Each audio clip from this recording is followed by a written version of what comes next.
Hello, welcome back everyone to the Lichess broadcast commentary of the Sharjah Masters 2024.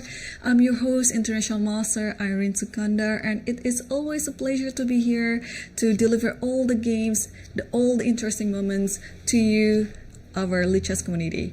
And well, today is the last round. I'm feeling a bit sad because this is going to be the last day of the Sharjah Masters commentary, but I'm also happy at the same time because I'm happy to share a few of the stats that my team has compiled. So it is a very good news for the Singaporean Chess Federation because yesterday I was very lucky to stumble upon the game of Siddharth Jagadish, and with his win against Ishipenko, it secured him the last GM norm and thus making him the youngest grandmaster from Singapore. My congratulations for Siddharth, his family, and the Singaporean Chess Federation. And I'm also happy to say that our Lichess qualifier, Iranian International Master Mahdi Golami of Rimi, has also secured a GM norm, regardless what's going to happen on today's game. So both Siddharth and Mahdi Golami, they already got their GM norm, regardless of what's going to happen on the last round. I just don't have any info about the GM norm about Mahdi Golami. Is it his first or his second or his last? But anyway, congratulations to both of them. And also there's some potentials of the players in the master section who might obtain their last GM norms as well. It would be depending the result on this last round. First is Bibisara Asabayeva from Kazakhstan. If she at least gets a draw on the last round today against Grandmaster Haik Martirosyan from Armenia, she will get her third or her last GM norm. The same goes with Shreyas Royal from England, and he's gonna play today against Peralta from Argentina.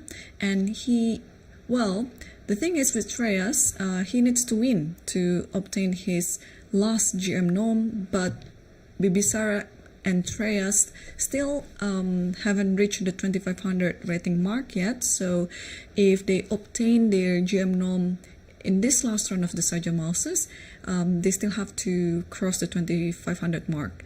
But it's looking good for them so far. And also I'd like to mention my commentary colleague Felix Bloberger from Austria, where if he make a draw or even win the last round, he will end the tournament with a 2700 performance. So it's a very superb performance. So all the best for Felix and all the best for all who are looking to have their norm.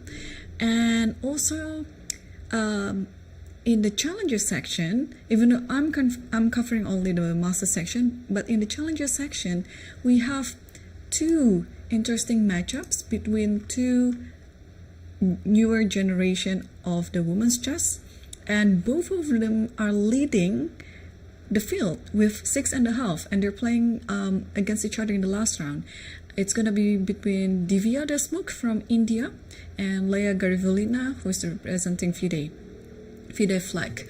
So both of them are on 6.5. I mean, yeah, my team and I were talking about these two bright girls. They might be on the next candidates, for the next candidates to come, because they are such bright talents and very they have quite interesting playing style as well, and therefore they're leading with 6.5 out of 8, just the two of them.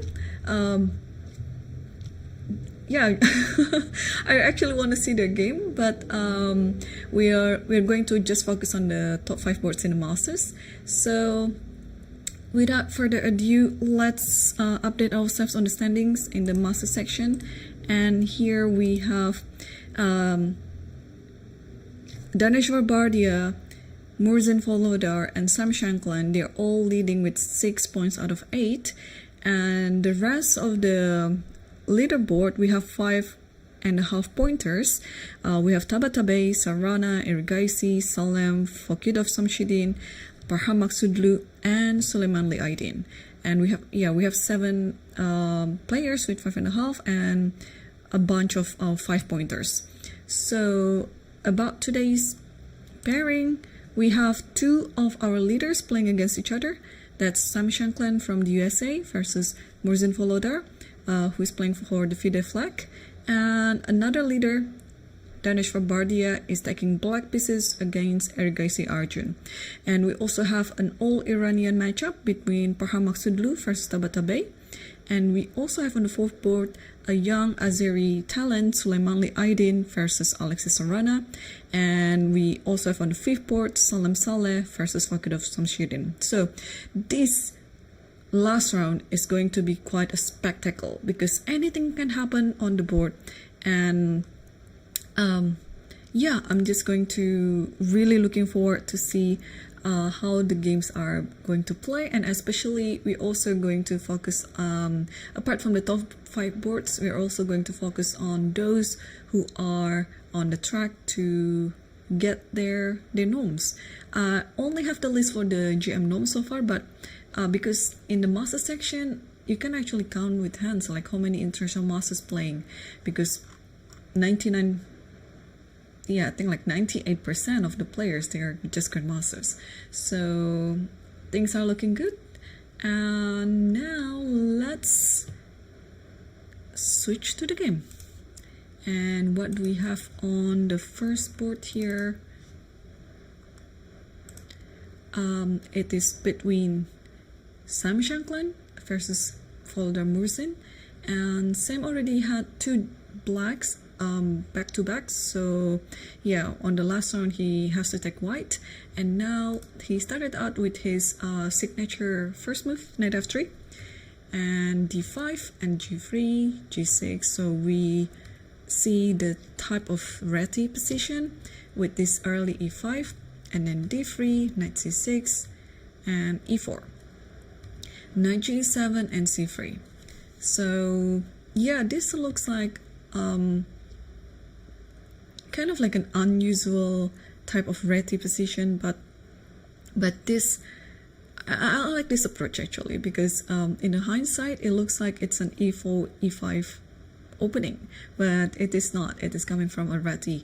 So I forgot also to mention that the winner of this tournament in the master section, he will have a 12,000 USD as a prize money, along with trophy and certificates. So it's quite a lot of money. Like, it's a high price. And on the second board, let's also quickly check the opening. It's looking like it's Spanish. Let's take a look. e4 e5, knight f3, knight c6, bishop b5, and knight f6, d3. So black was offering to play a Berlin here, but Erigaisi played d3, and then bishop c5, c3 castle, and rook e8. And here bishop g5 a6 takes the knight on c6, d takes c6, and h3. So in this position, of course, everything is still pretty much equal. And before we move on to the next board, I just on my corner, the corner of my eye, I was looking at the board 7, which already ended with a draw. It's between Aravin Chitambaram versus Puranik Abhimanyu, and as we know, Aravin was leading the tournament for a few rounds before he lost twice in a row, where in both games he shouldn't have lost. On his game against Danesh Bardia on round 7, he was actually having a better position, and maybe because the time trouble that he was suffering, he couldn't manage to find the best move, and couldn't convert, and eventually he made big mistake one after another, and he was forced to resign. And also yesterday against Volodar Murzin, where he could just comfortably make a draw, but maybe he overpushed, maybe because he thought that with the draw, it was going to be hard for him to get back into the contention. But yeah, but he had to pay the price, and for being too overpushed in a very equal position, and Morzin just played it out very nicely and won the game, and now he's one of the leaders coming to the last round. Alright, so this game ended in 8th move, and after knight e5 both players agreed to make a draw. So let's continue to see the third board. So yeah, we cannot help but notice, of course, like if it's a matchup between two players from the same country, usually, especially also in the last round, it might end up with a quick draw. But I guess both Maksudlu and Tabatabai here, they're playing on the third board. They realize that one of them has to win. So I'm actually expecting, or maybe I'm expecting too fast for this one because this looks like they're coming to make a repetition somewhere on the center. Another Berlin, and takes here, knight d4, takes here, and okay, this is gonna be like the infamous Berlin draw, unfortunately, because I was hoping for them to fight. It's gonna be like an interesting game if they continue playing on. Obviously the game is still going on right now, but I'm 100% sure it's gonna be a draw. Yeah, it's the famous Berlin draw with repetition of queen e4, queen d4, and queen e6, queen d6. So yeah, I would have loved to see a fight between these two, because these two are two interesting players of their own rights. I mean, both have like a natural attacking nature, and yeah, unfortunately I'm just gonna stay on this for a bit because we'll be seeing their handshake very soon for the mutually agreed draw. And actually the arbiter is standing by there because he also smells this, yeah, that the draw will be coming back on this board. And all right, we don't have the view since the arbiter blocked it, but we can always come back to this if necessary. So let's see board number 4. It's between Suleimanli Aydin versus Sarana. And what do we have here? We have a is that a dragon dove? Like a dragon Sicilian with knight of twist. So let's take a look from the start. e4 c5, knight f3 d6, d4 takes, and then knight f6, knight c3 a6, okay, and bishop d3. And I remember, I think it was during the American Cup, Aronian played this position, and I don't know why he took so long, like maybe 20 minutes or 30 minutes even for this position, and he played bishop d3. So this is a little storytelling now. And then his opponent, I have to remember who was his opponent. It was during the American Cup. It could be Sam Shanklin, or it could be anyone, or it could be Ray Robson.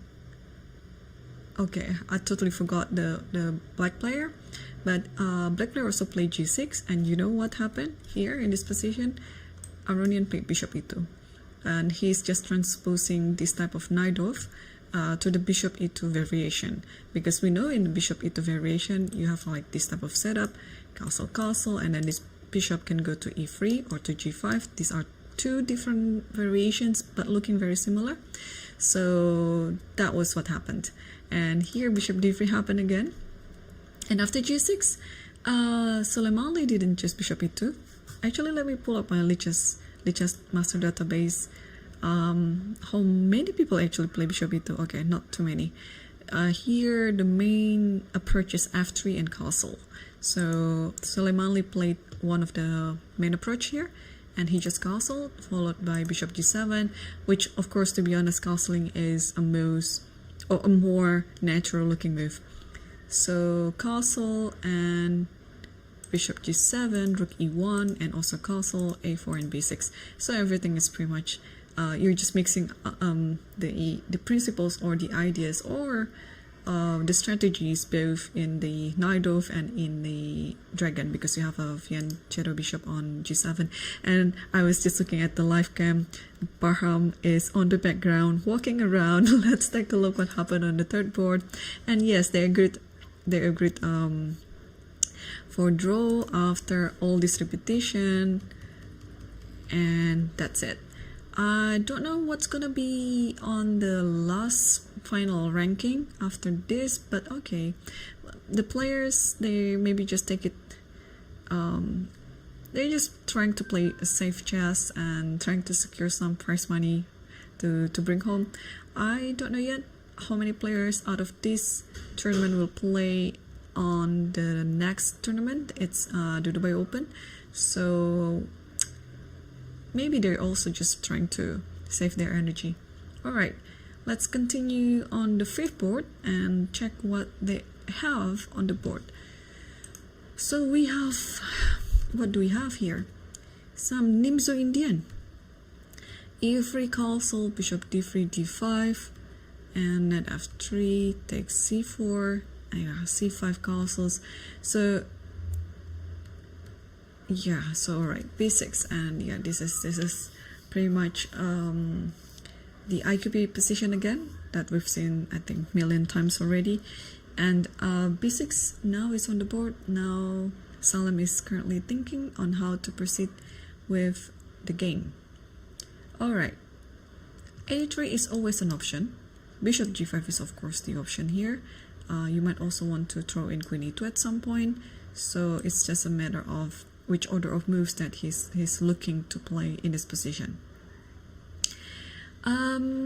Let me scroll down to see the lower boards. We have also a quick draw between Savrali Eltach versus Roger Ridvik on board 33. What happened in the game? So it was a 4 knights variation with bishop b4, takes, and bishop d3. And after d5, e d5, c d5. Okay, this is still very much early in the game, of course, but we also know this type of variation. We saw so many draw games. So yep.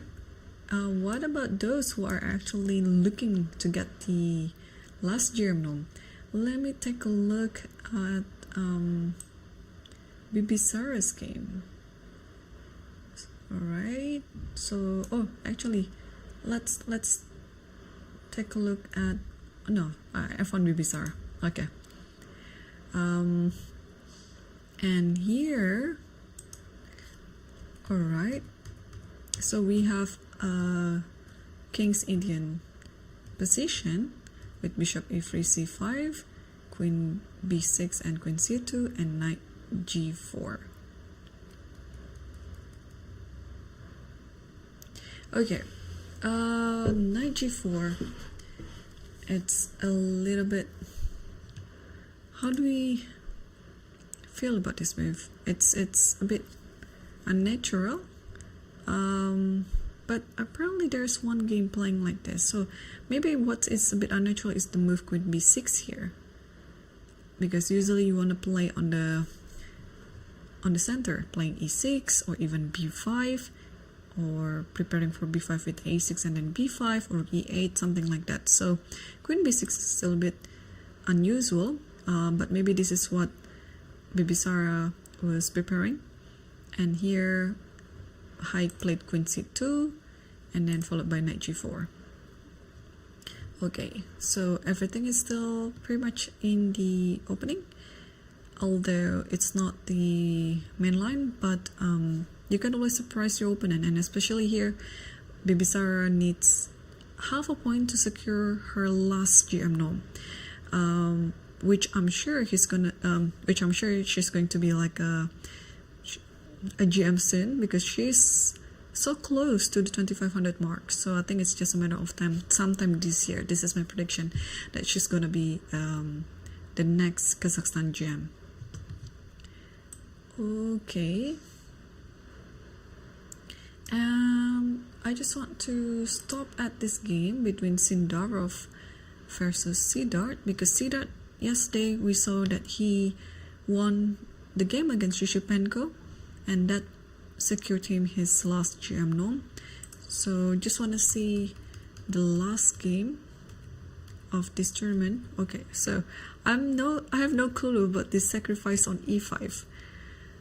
Castle, knight f3 here, and another sacrifice. Okay, takes this. All right, in the end it will be like this, and now we have an opposite card bishop position, and after castle I think the next move should be d6. Yeah, I don't think it's anything else. So d6 should be played, or do I dare to play b6 and bishop b7? This might be also a possibility. Yeah, I don't have any game on my master database, so this might be just his preparation. And I mean, seeing the time situation that he has right now, I'm pretty sure that this is still within his preparation.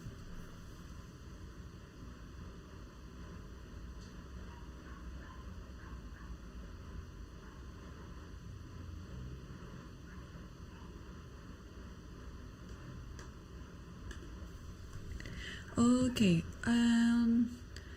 I will also just stop at the game between Hans Niemann versus Idani Puya, because Hans suffered 2 losses in a row as well, just like Arafin. So he lost on round 7 against Sam Shankland, and yesterday he lost against Fakirov Shamshidin. So it's been quite a tough tournament for Hans, because he was also leading the tournament before he suffered these 2 losses. So what's happening on his game? So he's playing white today, and he started with the English opening, and yeah, this is so original, I guess. Takes, and e4 is on the board, and now black is thinking.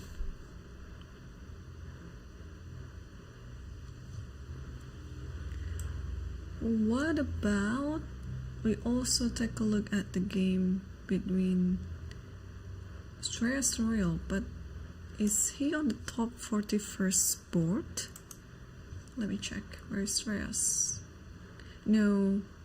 Oh, he is actually, sorry, on the board 35. Okay, board 35. Oh, here we go. Alright, so Shreyas has to play for a win in order to get a GM norm. It's gonna be tough, of course, because his opponent is a very strong Argentinian grandmaster, but anything can still happen. Shreyas is still a very young player and very motivated, and he still has all the time in the world to complete all this requirement to make a GM norm or GM title. So even I'm pretty sure even if he cannot get it here, he would get it elsewhere. And also, this is going to be my prediction that England will have a new grandmaster very soon from Shreyas Royal. Okay, let's circle back to the top board and see what's happening on the first board here between Sam Shankland versus Volodar Murzin. And we see a simplification of the position. The queen has already traded, so I think we saw it somewhere over here. Takes, and alright, queen takes, and now bishop e6, knight a3, f6, and bishop a3. Sam might be taking the same approach in his game like what he did against Hans Niemann, where he just pretty much equalized everything and played a better endgame, especially the pawn endgame. But here, Murzin is we've seen his games before too in this tournament, and he's been playing quite an interesting approach, mainly because some of his moves sometimes they are out of principle, but he's a very good calculator, so that compensates it. And now, yeah, my prediction is this one's gonna end up in a draw. I don't know how soon, or it might be just a long game, because this queen exchange already signifies something, and I don't see any drawback in the black's position, and after king f7 I think everything is just up and running smoothly.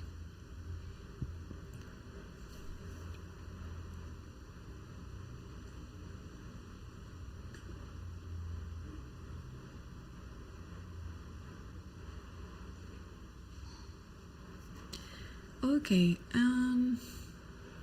let's move back to the second board, because I see on the live cam there that Danish Farbardia is walking around, so let's take a look what's happening on his game. And I think the last move we saw was h3, bishop f8, and rook e1 and queen d6. So yeah, I think queen d6 is a preparation to play any idea with g6 and bishop g7, and also you want to give this space for this rook to go to d8 after a move like bishop d7 maybe. So Arjun is thinking because this looks like an invitation to play d4 as well, because just to see what happens after d4, if you take this then there is e5 and it's a fork. So queen d6 d4, maybe here black is forced to play knight d7 and protecting this pawn in such a way.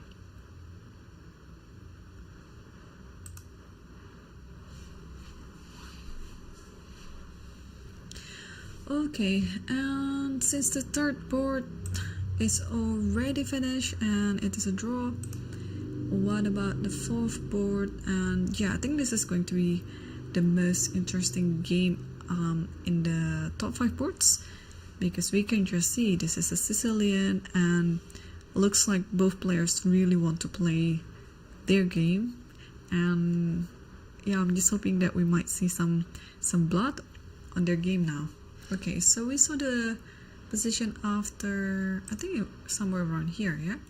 a4 and then b6, and then the bishop moves to f1, bishop b7, g5 and h6, and here bishop e3, knight bd7, f3, and then queen c7. So having this strategy with, yeah, similar to the knight of type of position. So queen d2, king h7, and then rook a d1. So everything is so good so far. In the white scam, pieces are developed. White also has control over the center. The king is pretty safe, but I can also say the same about black pieces here. So it's just a matter on how to continue this game,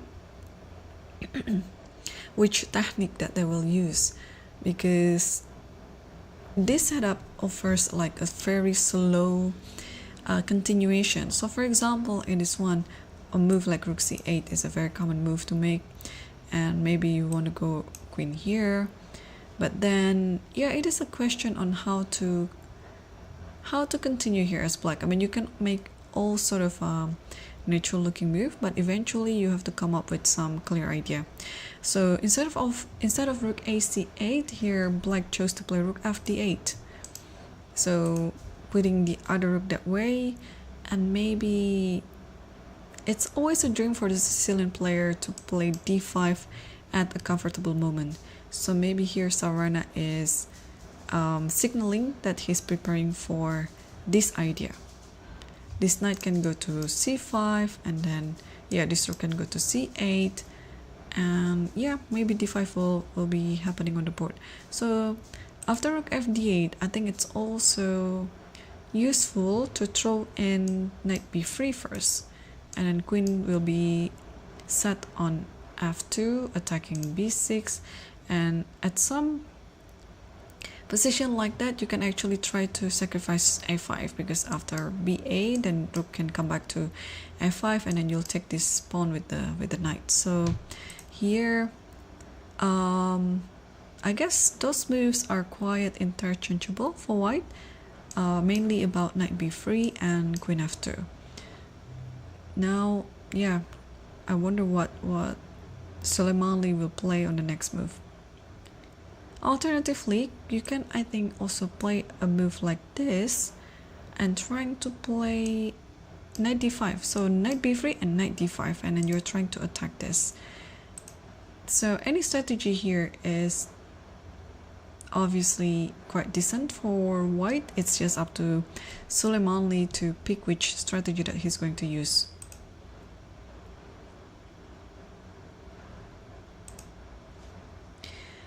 And on the fifth board, there hasn't been much of a development.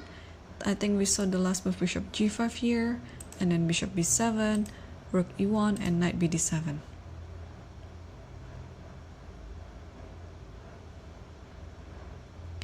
Yeah, so everything is still pretty much equal right now. Just I'm a bit worried of the position with this knight because it is very passive. Usually you want to put it on c6, but since the bishop is already on b4, you don't really have this idea with knight b4 and knight d5. So, and I think the position is asking you to play knight bd7 anyway to hold on to this knight. And maybe rook c8 is the idea next move. So I think eventually white will play a3. Maybe now throw in rook c3 first, because then there's rook c8 and then bishop b3 like this.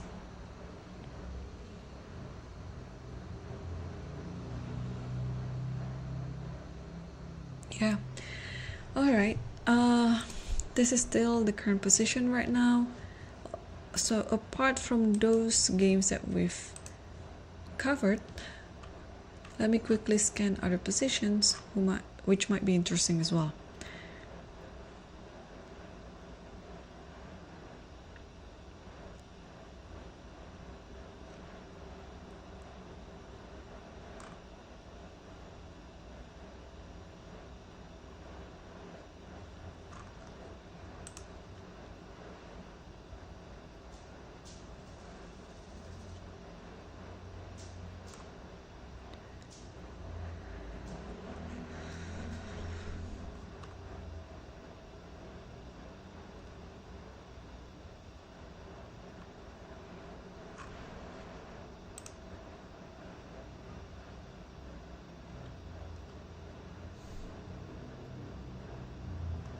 Yeah, all the positions seem to be quite equal at this stage.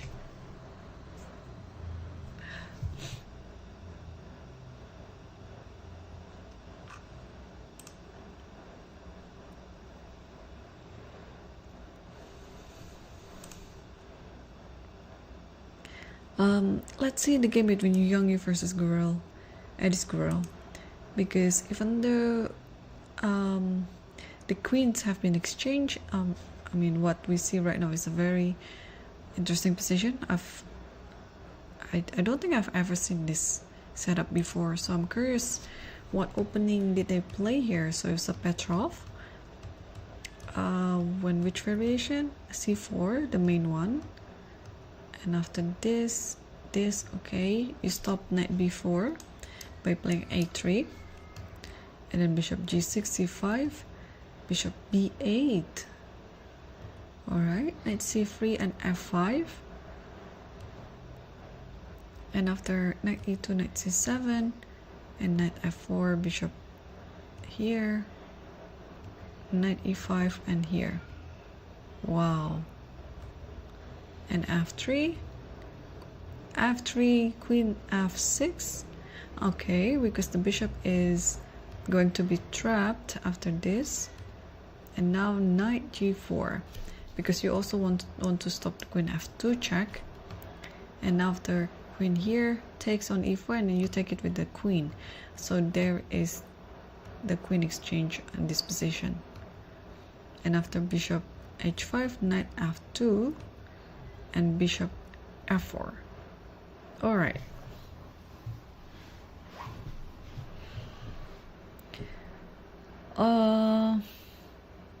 Yeah, I'm afraid this is like a type of that force variation until the end that both players know, and that will end up with a draw. Oh, actually there are so many games in this position. Alright, so the main continuation according to the games from the master database is knight g3, which is going to be continued by bishop takes g3, and somehow I don't have the continuation after that, so it should be like that, like this, and maybe just this. And yeah, most of the time it's gonna be end up with a draw, because maybe after this what can happen here? Maybe bishop g6 back, trying to protect this, and then the rook will go to d8 and trying to attack d4, and maybe the rook will just stand by on d5. So maybe here can just throw in the knight, and maybe rook here, and then rook here, and after this, wonder what's gonna happen here in this position. Maybe this is also interesting, but also knight here. Oh, the knight can jump like this too. Well, okay. And yeah, knight g3 already happened. Now, yeah, I wonder if Addis Corral will play a different move and not playing bishop takes g3.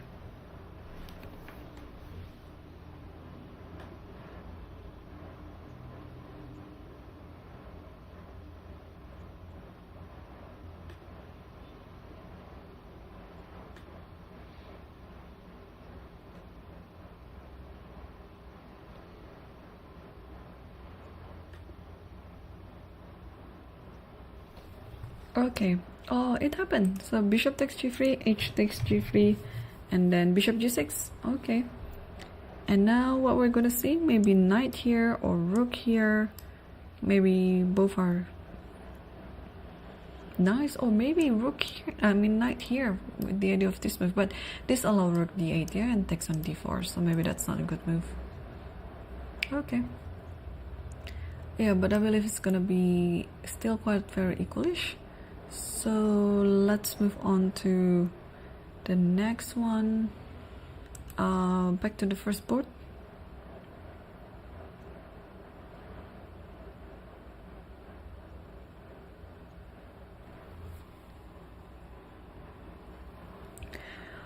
On the first board, still not much going on after king f7, bishop f1, a6, and knight c4. So both white and black, they're just playing all these little moves. Small maneuvering move and improvement.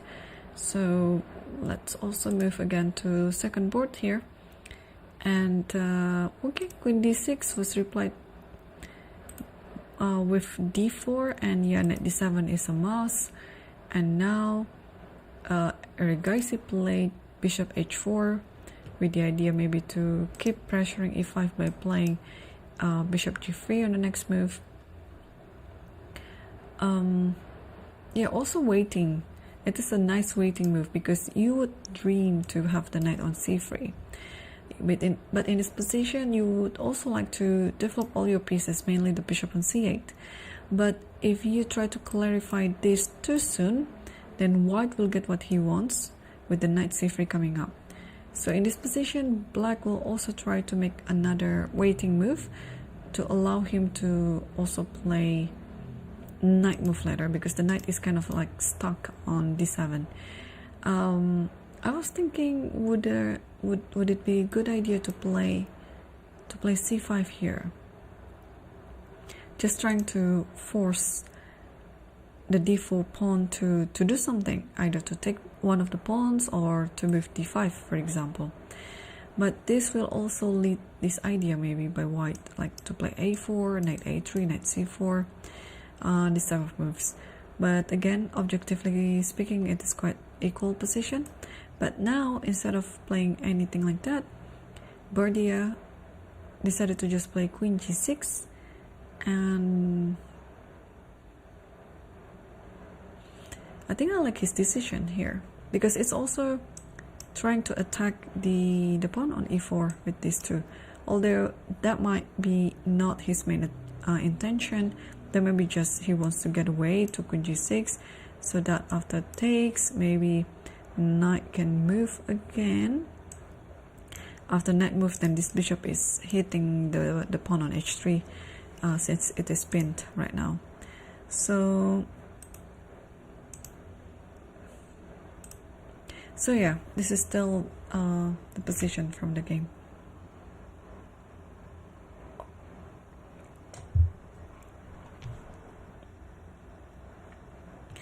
And on the fourth board between Soleimani and Sharjah, we saw the position of the rook fd8, and here Soleimani chose to play queen f2, e6, and knight b3. So we are still on the right track in predicting this game, because most of the moves here, they are pretty much like the principal ideas and the very common ideas on how to proceed in this type of position. So after knight b3, Sharjah played bishop c6.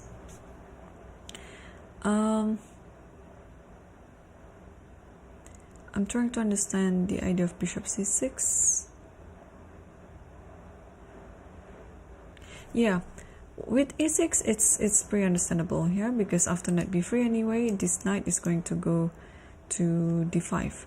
So e6 is already like stopping it, and after knight b3, bishop c6. What happened if we played this idea? I guess this position you just take, and when the rook steps away from the center like this, you can play a4 first, and after this d5. So yeah, again, once black secures d5 move without any risk, black should be standing fine.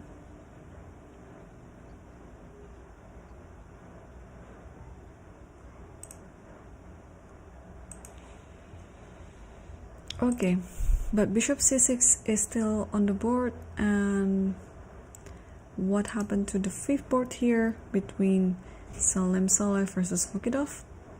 And after knight bd7, Salim played bishop b3, and after rook c8, ooh, rook e3. I mean, this rook lift is very often seen in this type of IQP, but what I'm a bit surprised is just the timing, because normally you would like to play all other moves first before you throw in this move. But rook e3 might be just the idea to put the other rook on d1 instead of c1. So you try to make like a half Alakin's gun. If you don't know what it means, Alakin's gun is like when you are stacking three major pieces in the same file and having the queen as the one that's on behind. So like rook here, and queen here. So that's gonna be like the Alakin's gun. But I don't think it's gonna happen here, or even if it happens, the queen will not be on e1, but maybe on e2. So I think what I predict with this move, yeah, what I can predict is just the setup first, because I'm trying to understand what is white intending to do by playing rook e3. So maybe queen e2, we'll see this move followed by rook d1. And you always want to kind of like threatening to move d5, because all your pieces are already aiming towards it. The bishop is already here, the knight is already aiming towards it, and maybe with another help of the rook, it's gonna be a very powerful idea to play d5. Yeah, I think this all stems from the fact that the knight develops to d7, because when the knight develops to c6, d5 can somehow be stopped via knight before knight d5 or knight e7, knight d5. But yeah, in this type of IQP, having the bishop on g5 is always an annoying thing to have if you're playing with black pieces in this position. So IQP offers lots and just very rich ideas on how to continue if you're defending or if you're attacking. There's so many little nuances that can be quite interchangeable, but if you play them in the right time, they can be very powerful. So now when I gain my understanding of this move, rook e3, I'm starting to like it. Because yeah, normally this type of rook leaf you just play it sometime later, not immediately like now. But now it's become, yeah, it's growing in me now. All right. So yeah, so of course this rook is protecting knight on c3. So after this happens, then you have these two connected pawns, and I think black is standing worse because of the pair of bishop as well. Alright, so rook e3 is on the board. Let me switch to some games on the lower board. We also have another draw on the board between Sivuk Vitali versus Timur Rajabov. Yeah, Timur Rajabov is not having a great event here. How many points does he have? He is now, after this draw, he just secured 50%. So he's on 4.5. It's showing like how strong the tournament is, and it's just like one of the strongest open in the world. Timur is, yeah, he's dropping a lot of ratings here. So his current rating is 27-23, and just before this last round, he already lost 17 elo points. And after the draw, I think he's gonna even losing more, maybe close to 20, maybe 19, something like that. Because with this draw, he surely lose some rating as well, because his opponent is about 150 points below. Okay, how was the game? So let's take a look. It was a Rosolimo, and after this and d4, c4 takes, and d5. Yeah, so things are still looking pretty much in the theory book. And after queen takes c3, assuming white, it was the last move by white, and yeah, I think white offered a draw and was accepted by Timur Rajabov. What about other games?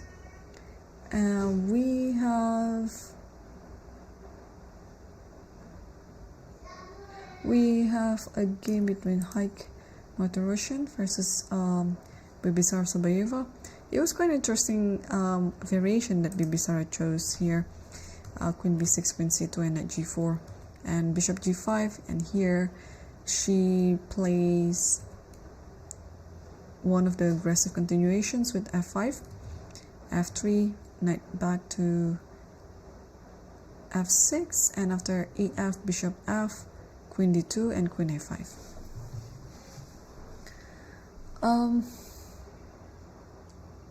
Queen a5. Trying to understand the idea behind this move, because after queen a5, normally if you step away with the queen like this, you'd like to move the pawn from b7 to b5, something like this. But I don't think it is the case in this position, because it's not even a gambit, it's just like giving up a pawn for free. But what else can we try to understand from this move?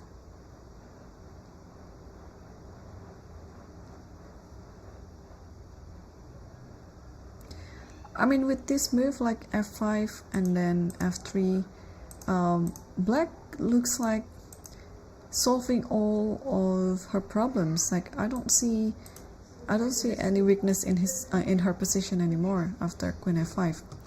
So knight will come either to d7 or even knight a6, and then yeah, things are looking good. And now actually white has to do something with the king, yeah, because now the knight cannot really move freely. If you move it here, bishop takes maybe, and you'll be standing with a worse position. Or maybe queen f5 is also, no, I understand. I think now I understand why Bibisar played queen a5. I guess this is the way to stop castling. because after this then b5 might happen, and you cannot take it with the knight because of queen takes a2, and it's just, I mean, black is looking like having a really nice position close to win in this one. So if you play castle and b5 and take it with the pawn,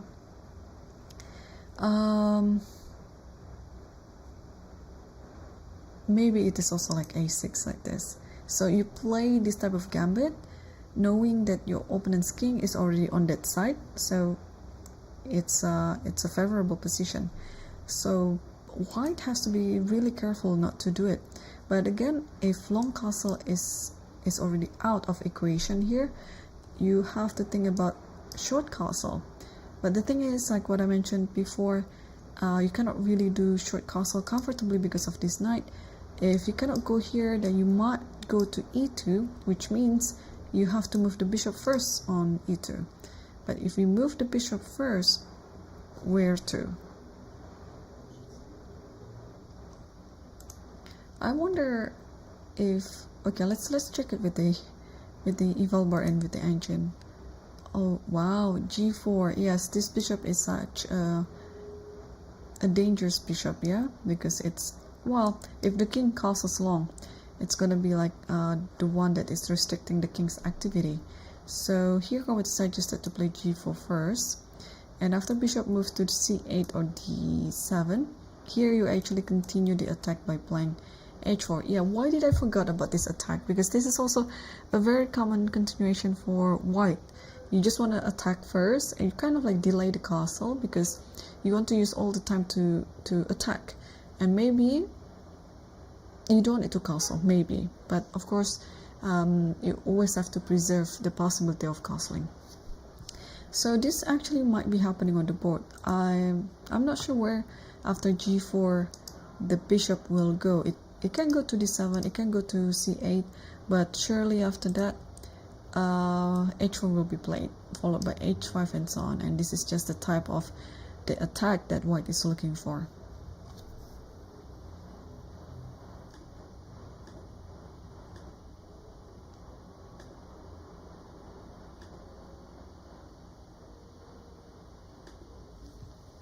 Okay.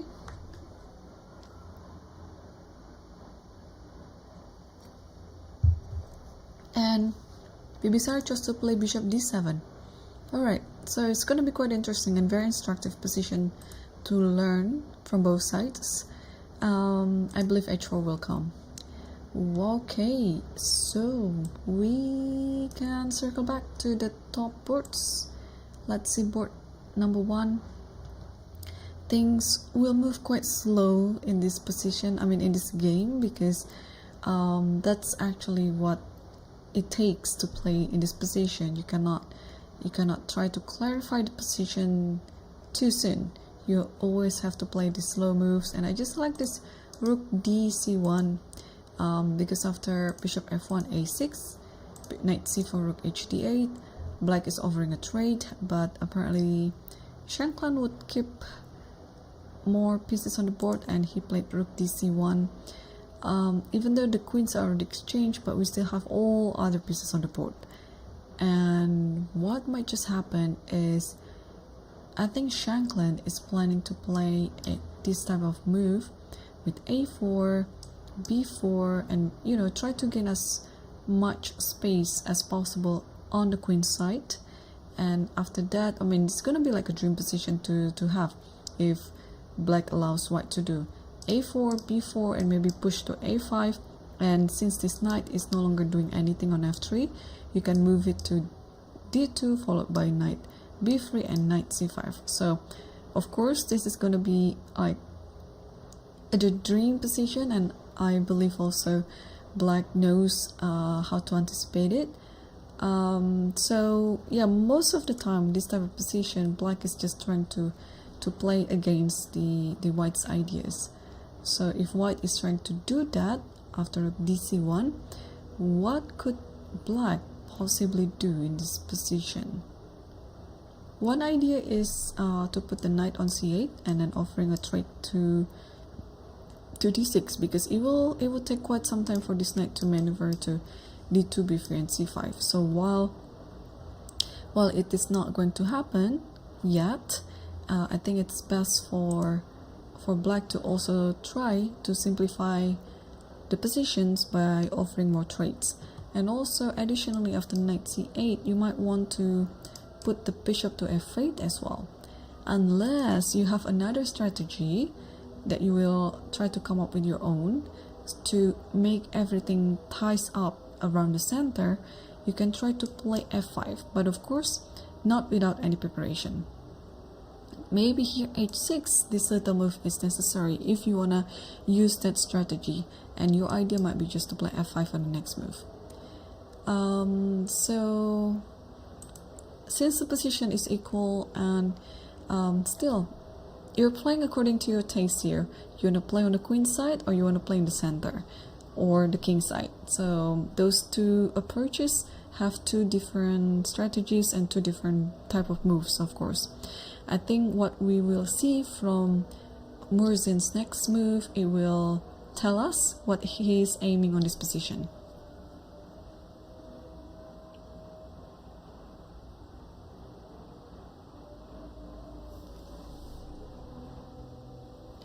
Yeah, so please be reminded again, we have a 15-minute delay in the broadcast. So what you're watching right now is the 15 minutes later. So that means I cannot really interact with the chat real time, because whatever you ask right now, it will be answered like 15 minutes later, and it might be quite irrelevant already. So let's also update ourselves on the second board between Ergaisi Arjun versus Danesh Varbardia. And here, what do we see? So the last move on the position was queen g6, and after that bishop g3, e takes d4, and Arjun just created a very nice intermediate move, knight h4. Now I think he is actually trying to take this pawn with the pawn, because if you're taking it with the queen, let's say in this position, if you're taking with the queen, which I think you must if you want to take on d4, then this move will come, and maybe just putting the bishop on b6, it will have a nice diagonal around the a7 g1 diagonal, it looking more active. And now it's just a matter where this knight will go, maybe back to f8, and then this bishop will develop, and this will develop as well. So, and you don't really have much of a stronger center anymore. And in fact, maybe after this you just lose on the spot, because when the queen moves, let's say you move it back like this, queen will take g3, and this bishop is hanging because you cannot take it like this. The pawn on f2 is pinned. So if you take it with the knight, let's say, this might be just the right time to take e4 with the rook, and you will end up with, maybe it's the equal number of pawns after this and then this. But as white, I can understand what Arjun is thinking, that he wants to maximize his advantage as much as he can, and going to this position will only making it easy for black to simplify or to equalize the position. So therefore, now we can understand why he chose to play knight h4, because now the queen on g6 is under attack and the queen has to move, and when the queen moves, it's no longer hitting the pawn on e4 anymore, so you can take d4 safely with the other pawn, and thus giving the spot on c3 for your knight, since it is an ideal square for the knight to develop. I hope I explained everything on this game, or on this current position. So we can move on to board number 4 between Soleimani Aydin versus Sarana, because what just happened after bishop c6? Oh no, please don't make a draw on this position, please, because after bishop c6, this is actually the second bishop c6 that you are seeing right now on the board, because it has happened before on move 17, and then after that Soleimani played knight d4, bishop b7, knight b3, and bishop c6 again. So the next move is going to be very important to understand the course of the game. If Soleimani plays knight d4 again, then it means that he's going to just play for a draw, and I'm sure pretty much that black will just take it. But if he plays something else, then we can be a bit more happy now, because we're going to see some action on the board. Because I'd like to see the continuation of this game, not with the repetition, but with like an actual fight. So yeah, we can see from the live cam that he's deciding. He understands, and he realizes that his position is better, of course, slightly better. I mean, always, most of the time out of the opening like this, white stands slightly better, and you can always play for a win. And it is also fair if you want to just play for a draw. But I'm hoping that Soleimani will continue in a more fighting mood and rejecting this idea of knight d4 on the next move. Let's also update ourselves on the fifth board. We are going to come back on here on board 4 to see what's happening on this game. And on the fifth board, we have Salam Saleh versus Fakidov Samshudin. So we saw the position of the rook e3, and in this rook e3, Fakidov continued with queen c7, knight b5, queen b8, and knight e5. So a very, very energetic play by Salem here. Yesterday Fakidov scored an upset against Hans Niemann. The game was very, very interesting. So if you missed the action, you can always come back to the Lichess podcast and see what happened on round 8. And here after knight e5, Salem is not on the chair, and it looks like, again, I like this type of setup. Now after all the after the third rank is being cleared right now, we can actually predict where this rook might go. For the time being, it is fine being here, but maybe at some time later the rook can come to h3. But of course now the rook is needed on the center, because otherwise you wouldn't have this option on your game with knight e5. So the thing is, after knight e5, if the knight is taken like this, I don't know, this might happen. This also, both are good, I guess. Both position are good. Like you can totally take these two, and maybe after this, where does this bishop go? Because you don't have any more space. Maybe only c5. But then, all right. First, solve this problem. Where does the knight go? Maybe to d5. It looks like the place for the knight anyway to go. And maybe in this position, no need to play a3, right? Because bishop c5 is there. So maybe in this position, the rook can just go. But where does the rook go?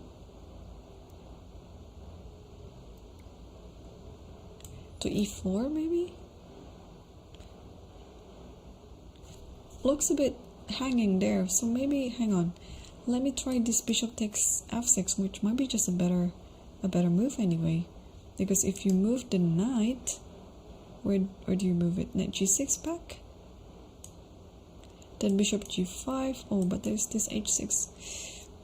So, don't like it that much.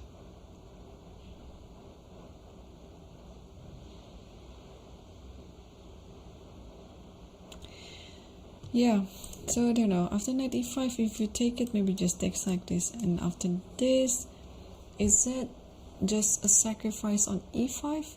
I mean, I can play rook g3 here, sacrificing this maybe. And at the very least, I think we'll win an exchange up by playing bishop h6. Because how are you going to stop me from taking it if not g6? And after g6, then just takes maybe, and take with bishop. But this position has quite a compensation for black, even though black is currently exchanged down, but I think black is standing fine. Okay, what to do after knight e5 and knight takes e5? Let's check the computer. Is this the... Oh, actually, knight takes e5 is the best move. Yeah, we should just try to simplify the position. I mean, white's knight e5 looks like a natural move to make anyway, along with a3. Yeah, I'm dying to play a3 just because I want to see where this bishop go. And maybe after a3, which Salem should have played, if bishop d6, then you can just take this and try to enjoy this position with a pair of bishop. But if black plays bishop e7, then maybe now it's time to play knight e5, or even d5, sorry, even d5. Now is the time to play d5. So I think it's almost sure that after queen b8, a3, you have to play bishop d6 and playing with this position. But instead of that, Salem played knight d5. And now Fakidov is thinking, and apparently the right move here is just to take the knight like this, because however you take the knight, it's always something. Like we already analyzed a few variations here.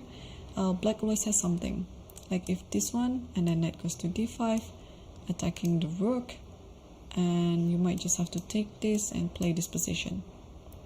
So it's still in general an equal position for both sides. And what else can be done here? Oh, knight e5 and bishop f4. This is what we haven't seen. And after knight f3, you have to take like this with the queen, and takes like this, takes the queen as well. And here black will just take the bishop, and you also take the bishop, and this position is slightly better for black because of the pawn on d4. So yeah, this is a thing about IQP that you always keep in mind. Like whenever there is a great deal of number of pieces that's being reduced, it is always in favor of the one who is playing against IQP. In this position, it means black. You see, like the queens are already traded and a couple of minor pieces as well, and the resulting position is standing better for black. So while Fakidov is still thinking, I don't see any move on board 4 yet. Maybe Soleimani is also still thinking. We will see the updated camera soon. Yep. And yeah, Soleimani is still thinking. He's still deciding whether he wants to take the draw or if he wants to keep playing on. Let's also take a look at Youngie versus Edis Gurel. And what happened was after a4, rook a d8, and then rook e d1. Oh, the other rook, yeah.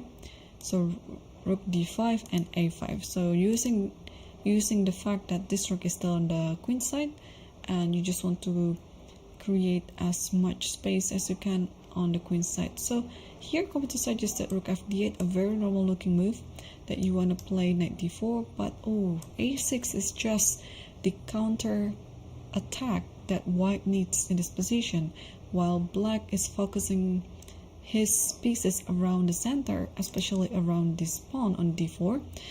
White is trying to disturb black's position from the flank. So now after a6, if takes, then maybe rook takes. Not even rook takes. You can even delay rook's taking there and play knight g4 because you want to attack the f6 square, knight f6, and then it's a fork.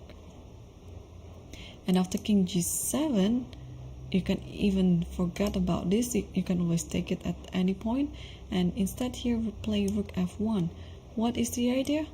After knight d4, bishop d4. Oh, and now rook a6. Okay, so all right, now I'm trying to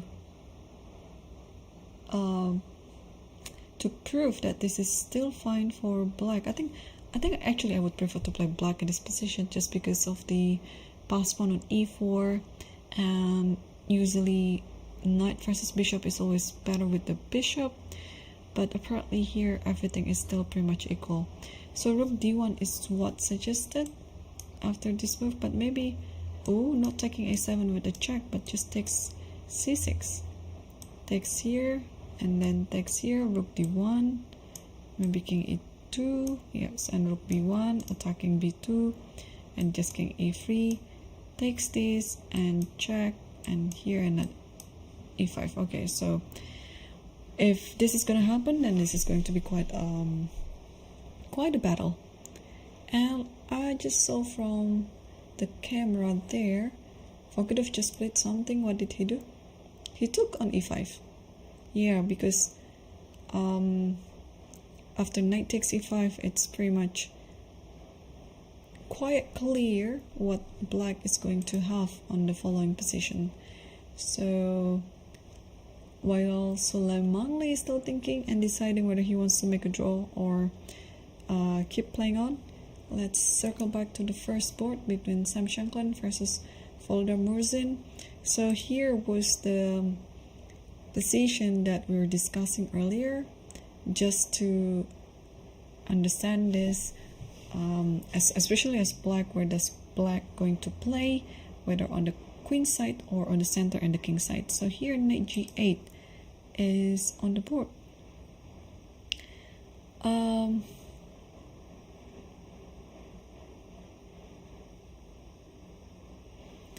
What does it do?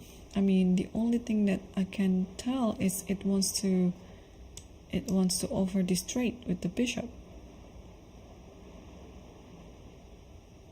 because this is such a good bishop, and this is less good bishop. So maybe after bishop h6, if Sam wants to keep playing on, then I don't know, something like this might happen actually, this repetition.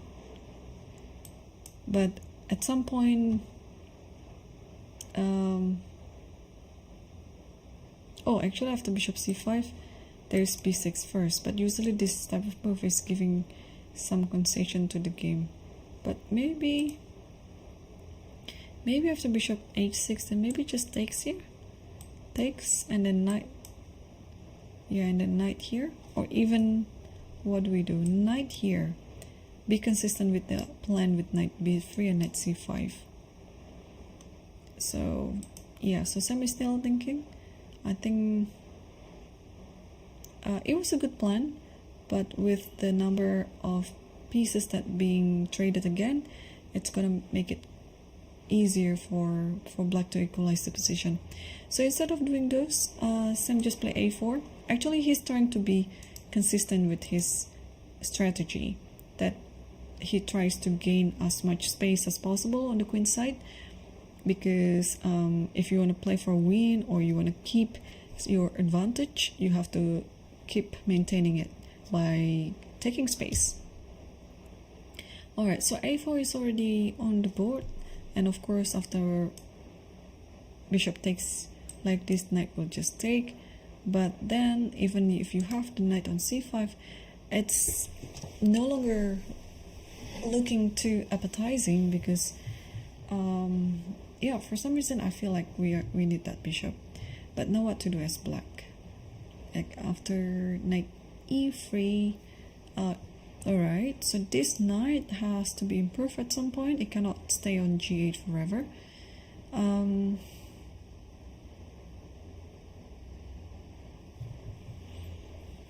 You can also try to clarify this area by playing a5, allowing b5, but then now you can move your knight maybe to b8, d7, b6, or even to c5 even. Alright, so now I think this inclusion will be nice. Bishop takes e3, knight takes e3, and a5. And anything like this, you don't have to worry it. You can actually come back to b8, that's fine. But maybe what Murzin is kind of thinking is if he can do that immediately without taking on e3.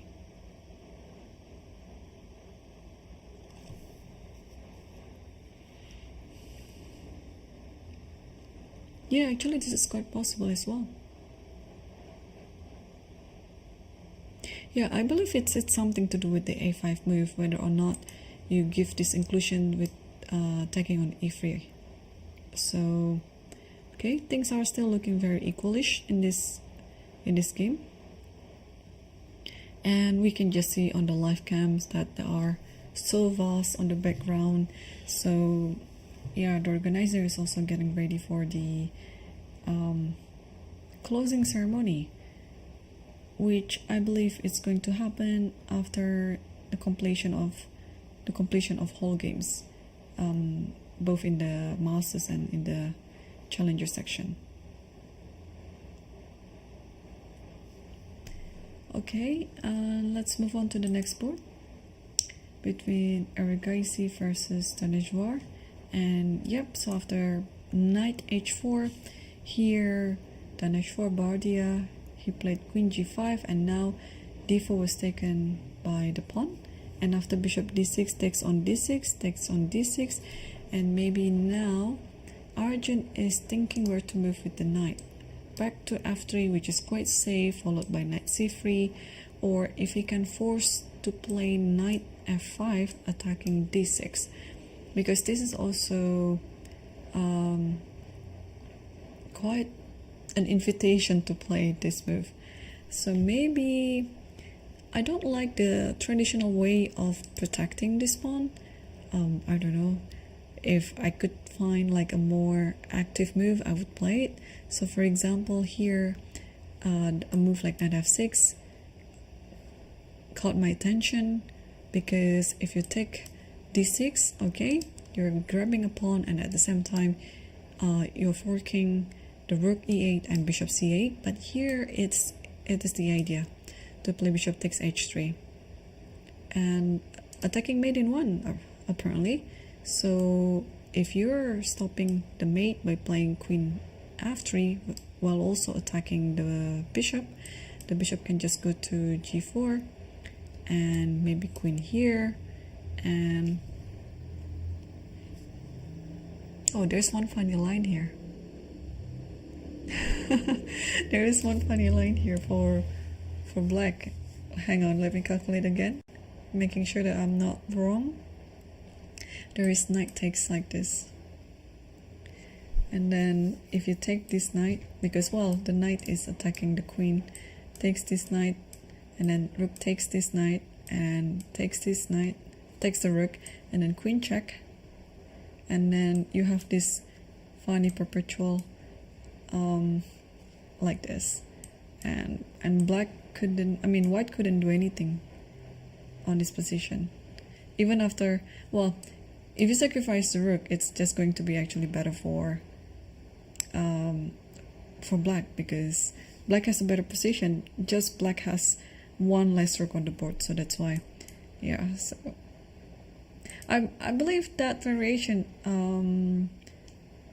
cross their minds, because it looked like it is a possible outcome in the position, like if you don't choose to play knight f3 here, but instead of knight f5, you always want to play with the most attacking move as possible. So if that doesn't happen, if knight f6 actually doesn't work, then you can resort yourself to play a move like queen f6, just traditionally protecting d6 like this, or even maybe like a move, this one, like rook e6, though I don't really like it so much because it blocks the diagonal of the bishop later on. So yeah, I like this move, knight f6, but I might be missing something. But what can I miss in this position? If you play h4,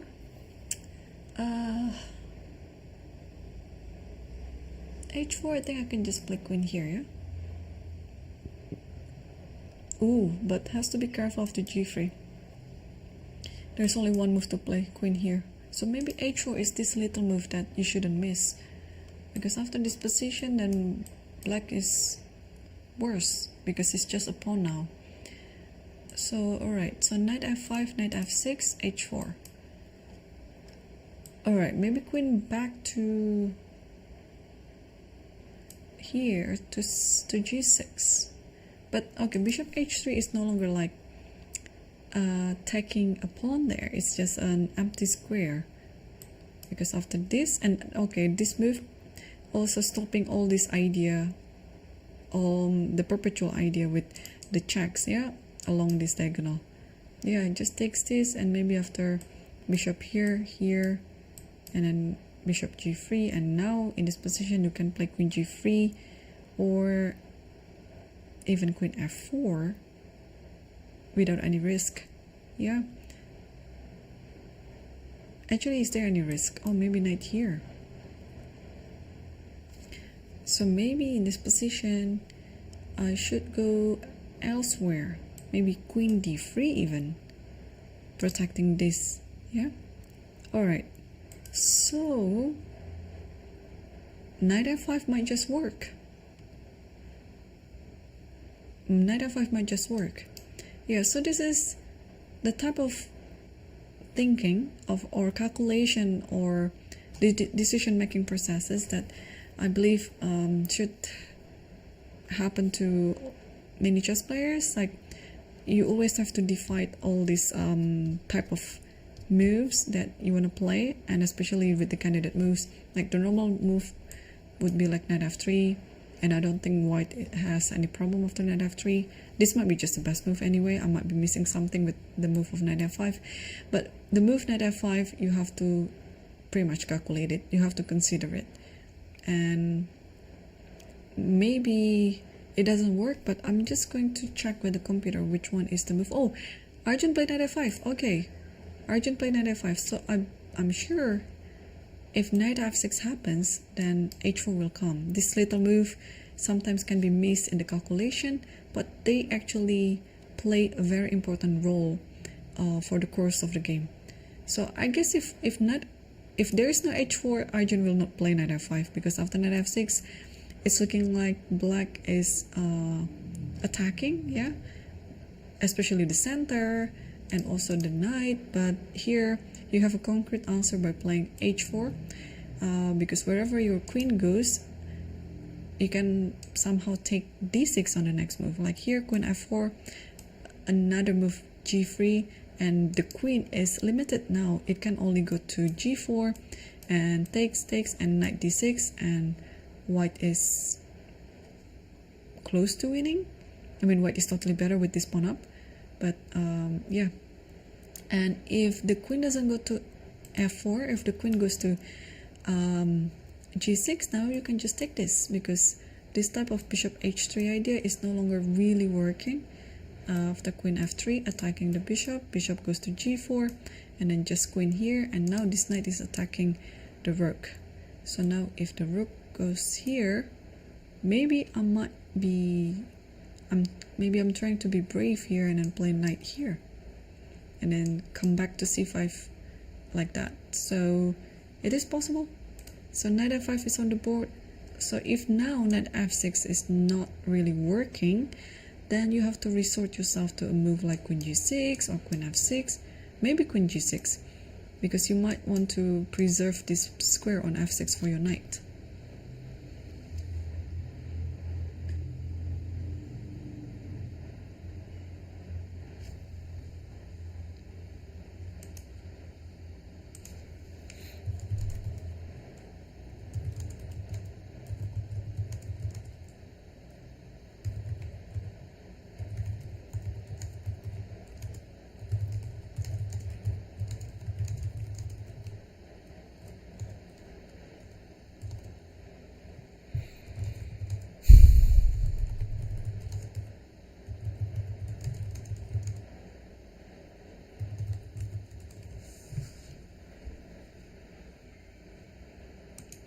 Okay, so while Taneshwar is thinking on this position, let's move on to the game between Suleimanli versus Sarana.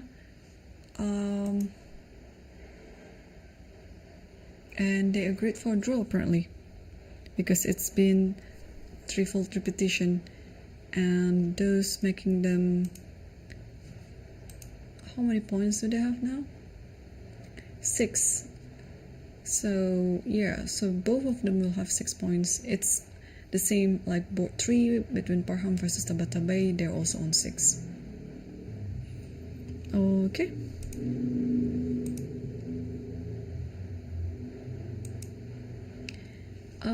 What happened to the 5th board between Salim Saleh versus fork it off. And here after knight e5, knight takes e5. So, oh, I forgot to actually include this move. We only discussed bishop f6 and de5. So yes, rook e5 is there, but yeah, this trade of pieces really is not to my liking. But what to do? It's as if like knight e5 is just offering a trade, which a strategy that white should refrain from doing, but Salem did that. Okay, so now am I afraid with this idea? Bishop f6 allowing queen g4 next move, but I always have king h8. Okay, this rook is very useful being there. It can go to h5. So on the other hand, if I try to protect this knight by playing bishop e7, then maybe is d5 a move here? No, d5 is not a move because the rook is under attack. So maybe just bishop e7 and black stands fine. And next move, I really want to try to play a6, attacking this knight. And yeah, maybe putting the rook on d8. Whoa, black is standing totally fine in this position. And Forkadov is about to move. He's making this gesture that he's ready to make a move. Apart from bishop e7, what can we do? Putting the knight on d5 is also quite common. But is it the good idea here? I think it looks fine. It's just that you have to be ready after a3. Or even after bishop takes here. Because however you take it, there is a3. And this bishop might be trapped. So yeah, I think I like bishop e7 in this position. It looks more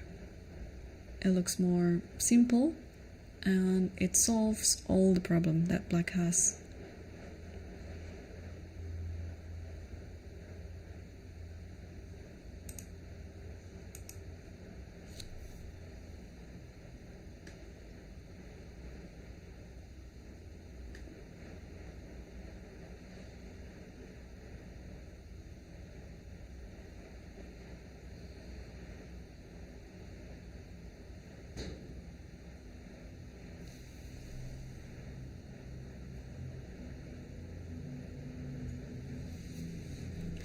Okay, let's take a look back to the game between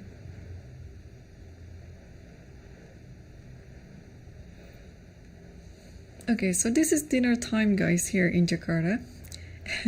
It's 7:32 in the evening, and as I stream, I could smell that there's some food nearby. I don't know, could it be the kitchen from down the stairs, or even my neighbor? That makes me quite hungry. That's one of the things of like that's one of the distractions when you're commentating the game, because you keep talking a lot, and then it actually makes you quite hungry. And just like when you're hungry, there is this smell of like good food. And now, yeah, I'm just wondering what it is. All right, I'm trying to find the game again of Bibi Sarah. Which board number? Oh, here, 22. All right, so ooh, this has changed a lot. Actually, what is going on? Bear in mind, Bibi Sarah just needs a draw. So g4. Okay, we saw this position. G4, bishop d7, h4, b5. So black is trying to create a counter attack on the queen side. Here, h5, gh, and then gh, knight a6, h6, bishop h8, and knight h3, rook a b8. Okay. I guess black is just trying to attack on the king's side, while the king here on g8 will slowly walk to f7, e8, and try to be safe like that. because of course it's quite exposed here on the G file, which is opened. So that might be just what Bibisar had in mind about this position. So here black is to move, yeah? Sorry, white is to move. What can white do in this position? Yeah, I believe anything to do with rook g1, it will invite king f7 to come anyway, and then goes to e8. So even though the computer says this is better for white, but when I see that my king will be settled nicely in the center, I'm liking black's position actually. What does the computer say? It's close to, it's +2. Oh, let's take a look. This concrete idea that computer suggested, rook g1. Yes, this knight is hanging, but I mean this is a discovery, so you have to play king f7. And in this one, you just take on f6. And after this, you're allowing this knight to go. And if you play king e8, then knight goes h7. And okay, there's one check here. You can just move d1, but eventually you will have a pass pawn on h6, which might be very dangerous. So on the other hand, after knight g5 takes like this, and then king e8, and in this position castle.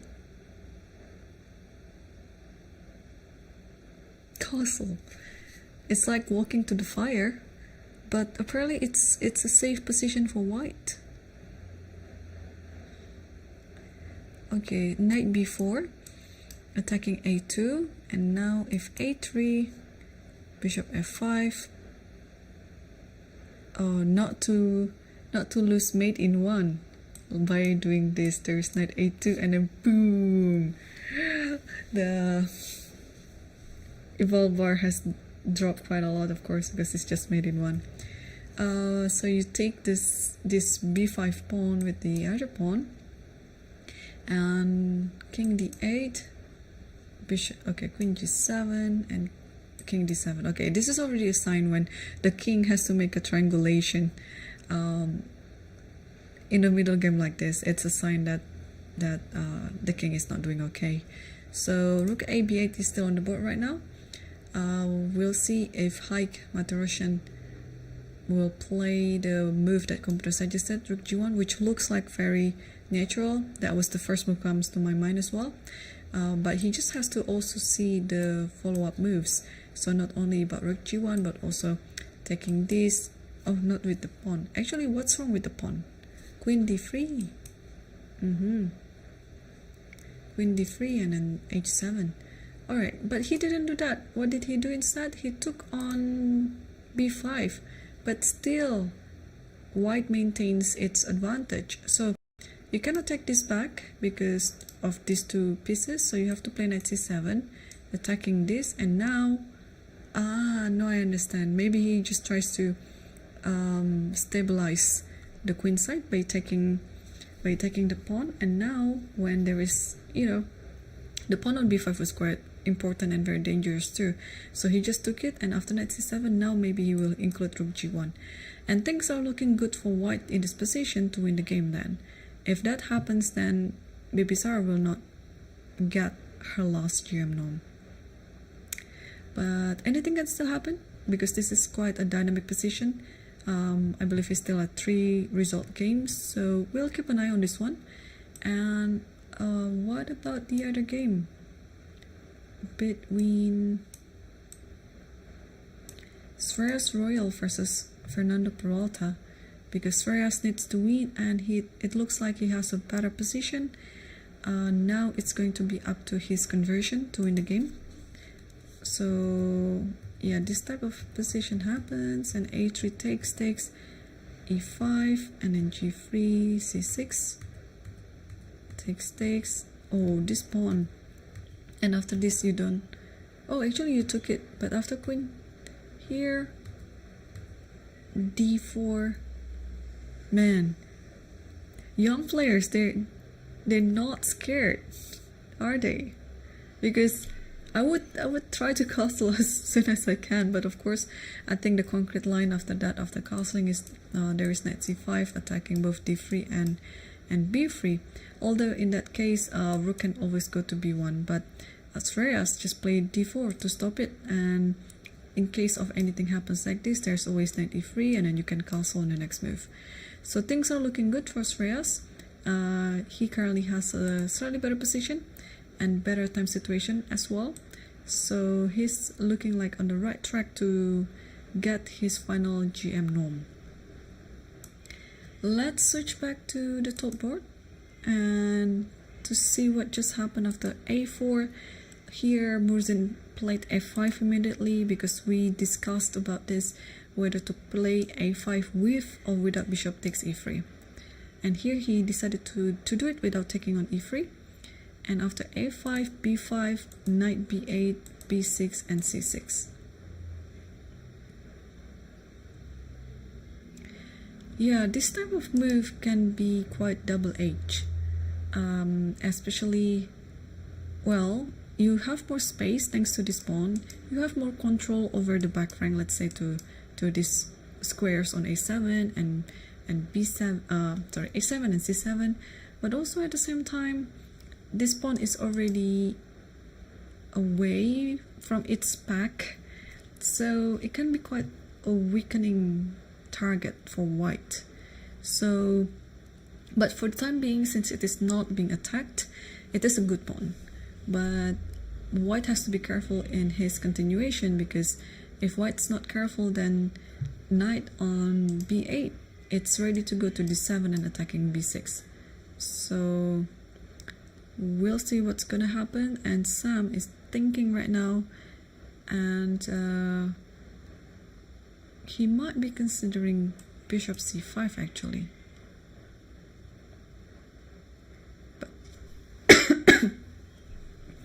But after bishop c5, yeah, and then put the bishop here, but I don't know whether it is actually what he needs. Alright, so c6 is still on the board, and what is going on the second board? And here after knight f5, Dinosaur played d5. So this is a move that we didn't discuss, I guess. I think we only discussed at f6. So what's gonna happen after d5? Let's say knight d6. So maybe he's thinking that this position is totally fine for black then after rook e6. Because now the knight is under attack, and if you play a move like e5, I think only black is better, because in the long run this d4 pawn is a weakening pawn. Here I think you could play like something like this, followed by knight f6, sorry, knight f8, putting the knight on e6 and trying to attack the pawn on d4. So you might want to refrain from doing it, but after rook e6, what are you gonna do? Maybe takes here, but this position is totally fine for black as well. Oh, you don't actually need to take with the pawn. You can just do this and takes with the queen, and then playing against this IQP. Alright, d5.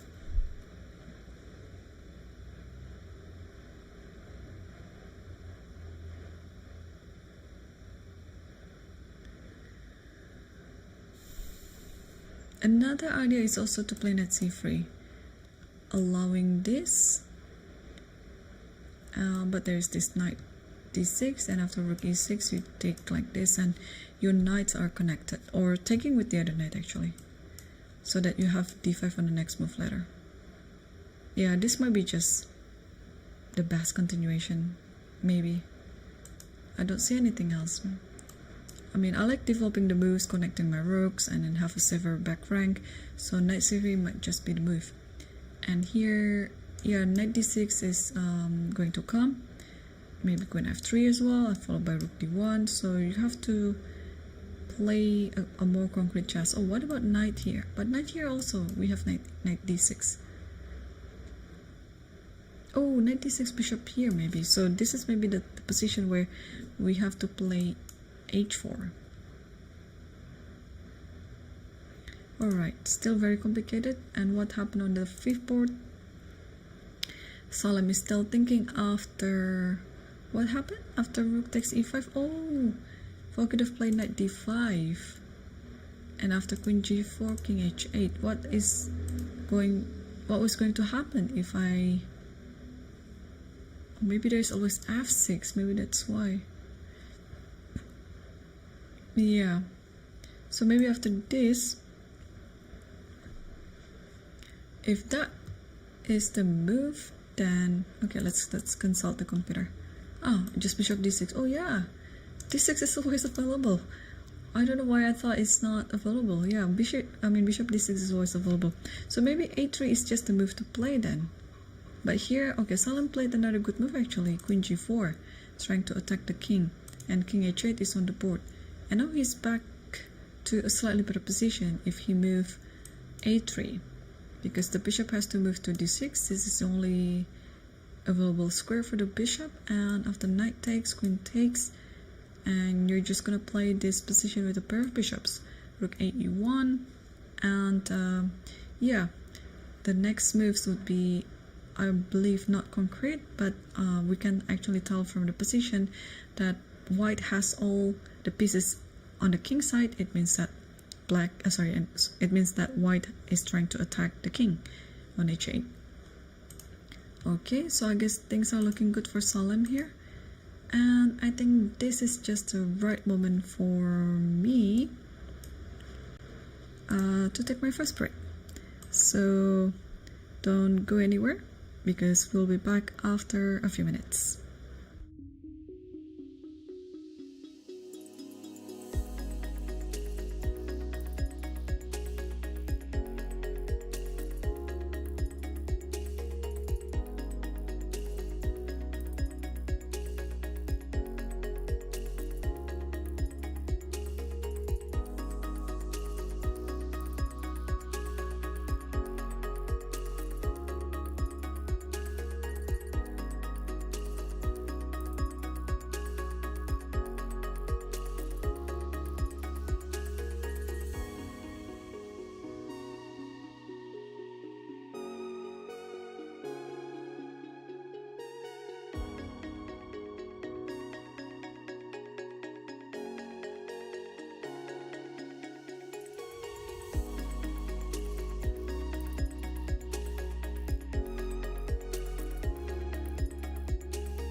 Hello, welcome back to the Lichess broadcast commentary of the Sharjah Masters 2024, and we are back and we are going to enter the third hour of the last game.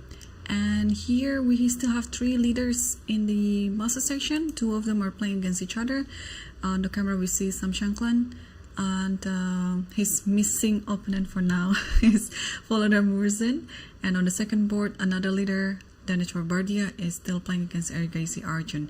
So there are still three leaders, and if those who are asking about what happened if we have more than one person leading after the last round, yeah? So it will be the tiebreaker will be like the direct encounter. There will be no playoff games or anything because I believe everything will be decided on the tiebreaks. If you see the chess result, and then you'll see the current standing right now, Daneshvar Bardia is currently leading out of the three because he has the biggest tiebreaker with 35.5. What does it mean actually, this tiebreaker for the first one? It's the book calls. So first of all, it's direct encounter. So this game on the first board is just gonna be quite important because out of the three leaders, Daneshvar didn't play against Sam, Volodar also didn't play against Bardia or Daneshvar, and only this one actually, Murzin Volodar, is playing against Sam Shankland right now. So I believe whoever wins this game, he's going to be the winner, regardless of what Daneshvar is doing. Although it's interesting to see, yeah, because currently Daneshvar is leading by like half a point on the book hole. So, but it might change after the last round. So let's come back to the game and see what's going on. So after c6 here, Sam is still thinking, like he hasn't moved. So during my break, I didn't miss much in this game because he hasn't played any single move after what we saw with c6. So let's update ourselves on the game between Ergaisi versus Daneshvar. And here, oh, he played my move, knight c3. Yay, I feel happy about it. So again, I will just show the idea of knight c3 is if d takes e4, then you can throw in knight d6, and wherever the rook goes, let's say it goes to e6, then you can take this one with the d pawn and have the queen here. Maybe I have to think again actually. d5. I just like this active move, and if you take, then you take with the queen, and it's kind of a bit problematic in the back ring of blacks there, and white has totally control over the center and has better development too. So Arjun is looking good in this position, and while the third board between Parham Maksudlu versus Tabatabai Amin already drew very early on, and we also have another draw here between Soleimani versus Sarana. So the four players on the third and fourth board, they are on 6 out of 9. That's gonna be their final point. And on the fifth board, we still have a game going on between Salim Saleh and Fakirov Shamshidin. And the last move was Queen G4, King H8, and here Salim played A3. So in hindsight, you can just play Bishop D6, but here Fakirov is thinking. So I was just wondering what he might actually play if not Bishop D6. Could he be considering F6? What else can he consider in this position? What about the move like A6 as well, attacking this knight? This is also possible. And also, what about the Bishop E7? This also is possible. Although after Bishop E7, there might be some ideas like takes, and maybe like rook here. So, and attacking this, and you're ready to sacrifice something. This is just one idea. Yeah, black has to be careful here. What does the computer suggest here? Bishop d6, just like that. And yeah, knight takes, queen takes, and rook a e1. And yeah, we saw this position from our analysis before, and he did it. He played bishop d6, and Salem apparently was ready to play his move, and he took on d5 immediately, which is not the best move according to the computer.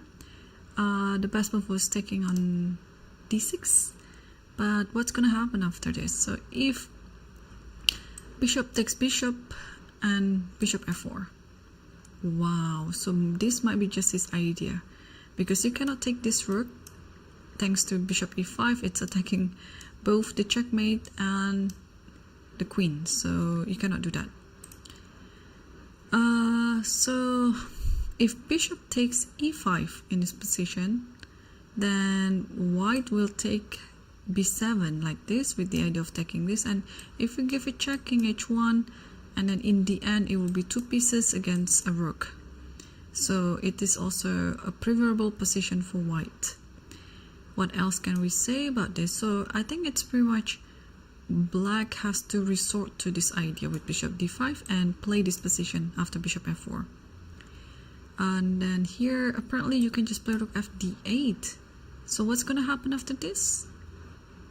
Looks like it's fine for black, because there's no good discovery with the rook. Let's say rook goes here, queen f8, and thanks to this bishop that's standing very well on the center, black is better. Okay, but in general it's still quite equal. And here Fokudov is still thinking. Let me scroll down to the lower boards to check what's going on. So let's come back to this game between Martirosyan versus Asobeva. And wait, didn't we see cb5? We did, right? So okay, after knight c7, oh, I thought he was gonna play rook g1 immediately, but he included a4 first, and only after a6 then he played rook g1, king f7, and bishop takes f6, and he's ready to put the knight on g5 like this. And I think the position is better for white right now. By how much? 2 plus 2. And now it's even, yeah, with more depth it's even getting higher, plus 2.3. Okay, so wow, it's gonna be quite a heartbroken game if Asobeva didn't win this one. I mean, didn't make a draw, because she just needs half a point out of the last round to complete her final GM norm requirement. And what about Royal Shreyas here? So I think he's still having quite a better position. His only problem is this pawn, and the king hasn't castled yet. But when those two are resolved, white will be just standing better.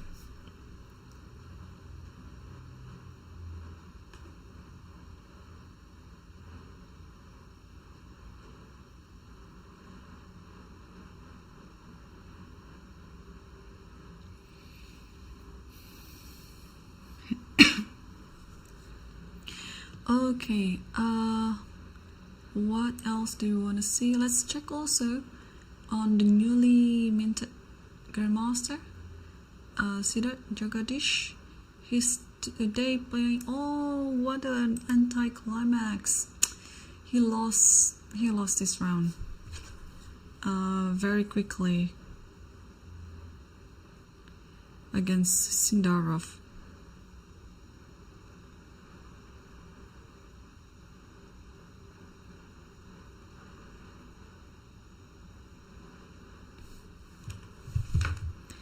So we saw the position after here, and he played d6, h3, b6, rook f e1, bishop b7, b3, and looks, oh, everything looks normal, but he just missed f6. Oh, that's That's quite heartbroken. I think he's done very well. Because after this there's queen d5. So if you take this one, there's queen d5. Check, and then you will win an exchange.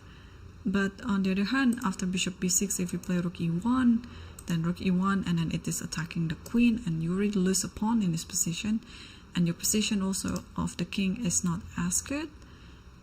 So after queen f7, bishop d4 back, at least now white already has a pawn up, and after a5, c5, knight e5, knight h2, queen d5, f4, knight d7, and c4.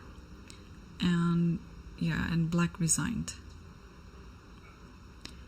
Alright, yeah, but at least he managed already to secure his norm yesterday. So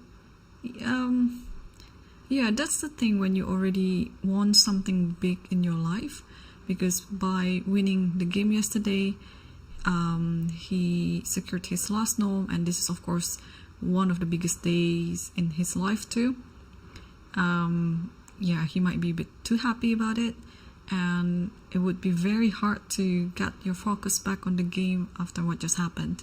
So I guess this game didn't really show his real strength. Maybe some psychological factors affected the way how he played, and he lost too quickly like this.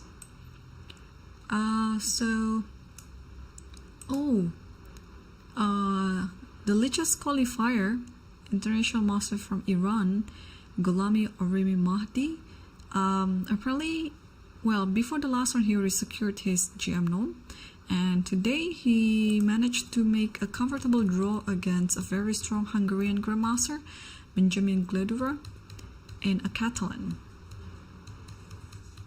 Or no, is it Catalan? Or d4 wasn't played, so it's not a Catalan. And how the game went is just like this, and after h3 the game ended with a draw. Okay,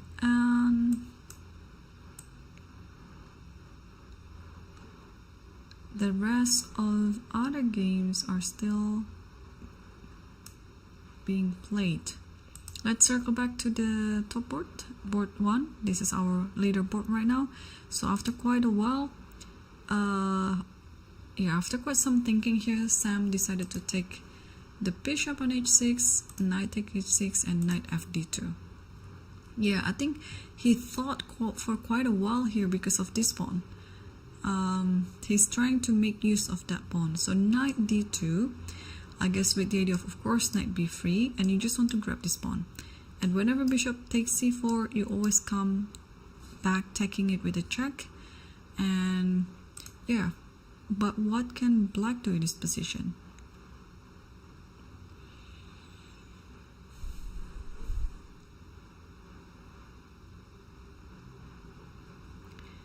Also, the thing is, whenever you play knight here, I'm about to go to c5, there's always knight d7.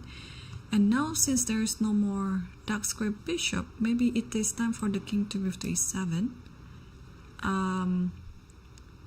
Also trying to allow the knight to go to f7 on the next move. And now maybe after knight here, trying to attack a5.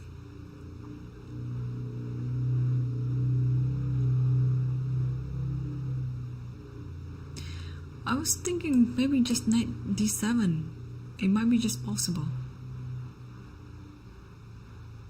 Because if you take this one with either of the knight, there's always, okay, if this knight, then this is easy. You just take the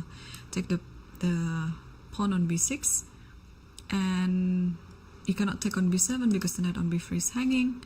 But if you take it with the other knight, then you might be able to keep taking this still, because you're attacking this knight as well, and this one. So if you take this one, then rook takes a5, and black is a bit better here because of these pawns. These two pawns are quite weak. So that pawn is not really a weakness. Okay, let's see this one again.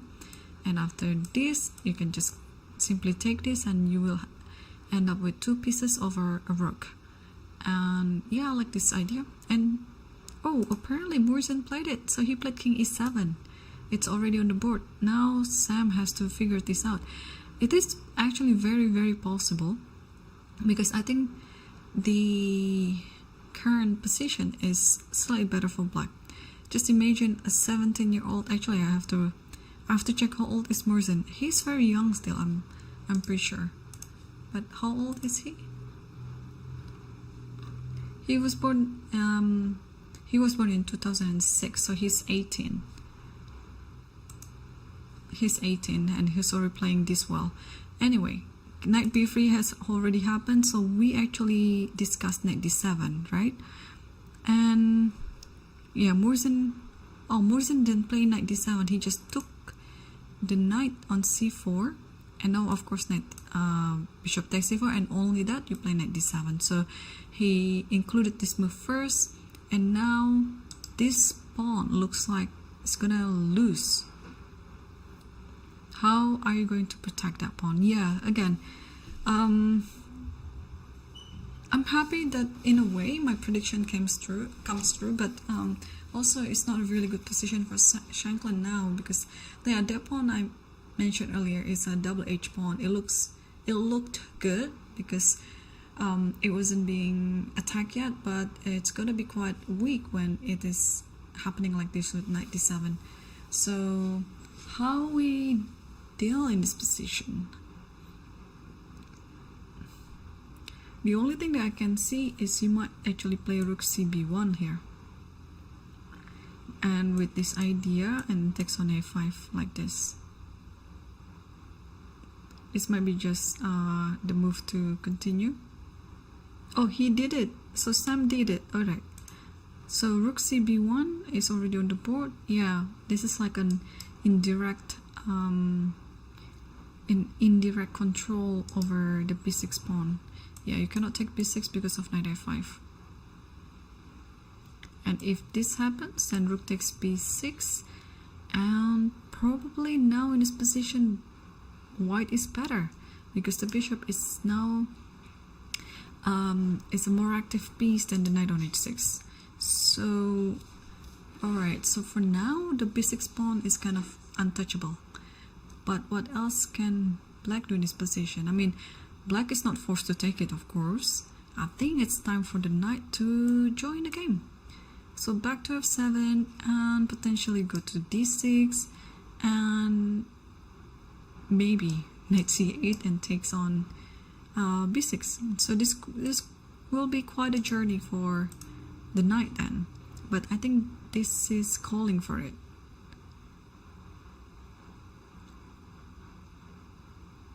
So I was just wondering, if this happens, what's gonna happen is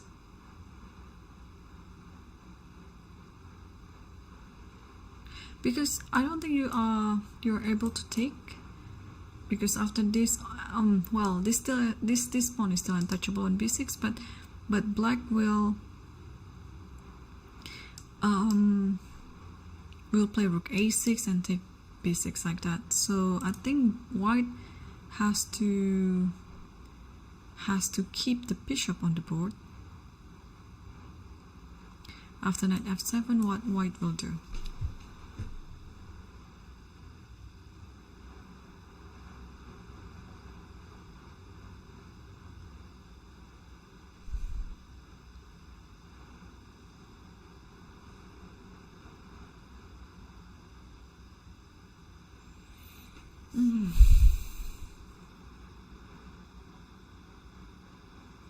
If knight moves, this is the time for the knight to go c5.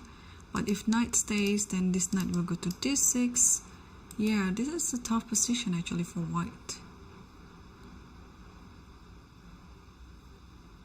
Or maybe this is the time to play what? To be honest, I'm not sure. Rook b2, but rook b2, knight d6, attacking bishop. Let's say bishop goes here, and then now if the knight here, what to do? Doesn't look good. So maybe after rook cb1 knight f7, you have to take anyway, and you play this position. You play this position. Now it's more simpler, because even though there's rook a6, but okay, we can try to anticipate it. Now let's play rook b2. Now if you manage to play something like this, actually what do we do? Rook takes b6 is coming up. Okay, we can try to play rook b1. But now only black is better, because now king e7, let's say, and then just, you know, be patient and not to be in a rush. Also, there's another idea like rook c8, c5, rook c6, and then grabbing this pawn as well. So, alright, I'm in favor of this knight f7 move. And Murzin is still thinking, and he still has 30 minutes left on the clock. Okay, so apart from what we just saw, what else could it be? He's about to move. Oh, he took on b6. So he was fine with this. And what happened after this?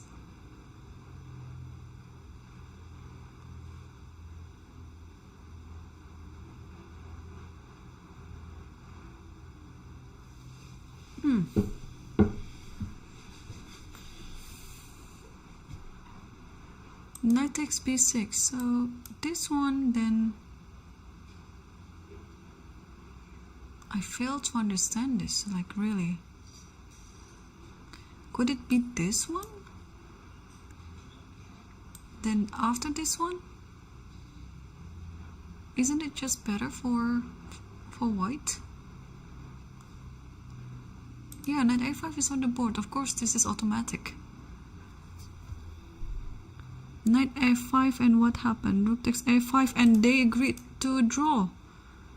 This is a shocking end of the game.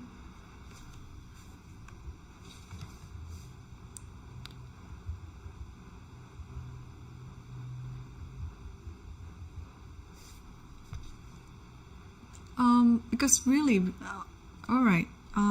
I want to check this position. This is better for black. Yeah. Hang on. In this position, knight f7 looks good. Rook db8. So yeah, if this happens, yeah, black still maintains its advantage, even though it's very little. So takes here, takes. Oh, and I thought this position was better for white, but turns out it's not, because after rook b7, bishop b3, knight here maybe. Okay, this should be drawn, yeah. Alright, but I just didn't expect that the draw would happen like that. But anyway, congratulations for both of them. At the very least, yeah, they will have second place, sharing second place at the very least, because we don't know for sure what's going to happen on the second board here between Erigaisi versus Daneshvar. This is now the deciding game of who's going to win the tournament. If Daneshvar drew, Daneshvar should be the winner, because from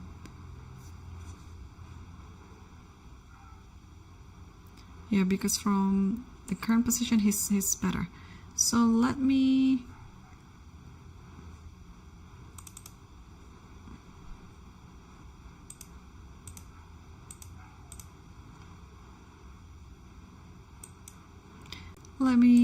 put this on the break first while I'm fixing my camera.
Hello, welcome back, and yep, now the camera is solved, and we just see that after queen d8, okay, so we saw the position after like somewhere here, knight g3, takes here and takes here, with the knight, takes, and it's been simplified, and after queen h5, h6.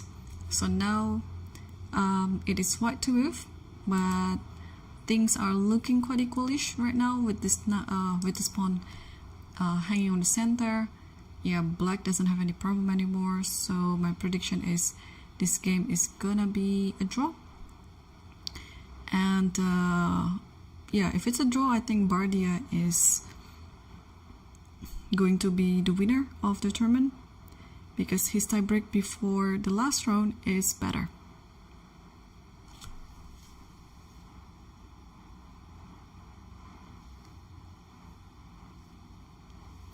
Okay, let's move back to the fifth board between Salem Saleh versus Fokidov. Let me fix this one so that we can see the current position. And now, wow, we have quite an update in this game. So after bishop d6 here, bishop takes d5, bishop takes e5. This is okay, so this is not the best continuation for black. Black should have played bishop takes d5 and allowing this to happen. And here you have rook fd8, which is looking quite dangerous, because also I just realized what happened after rook takes d5. But I think in this position you can just take on f4. And black should be fine, because in this position if you take d5 then you just take this pretty much, and you cannot take this because the c8 rook is hanging. So here Fokidov took the rook, and after this happens, and also in this position I guess the best move is to take b7 and allowing this position to happen for white, but instead of that, Salem took the bishop on e5. The best move is taking b7, not taking e5. So he did take e5, and now black is better. So it's one mistake after another. Bishop takes d5, knight d6, and Salem is just giving up an exchange for what? Rook c7 here. I fail to understand this. Like, why are you going into this position and willingly to have an exchange down without any compensation? Like, yeah, I think it's almost a must to take b7, right? All right, so this is kind of intriguing to see the reasoning behind it.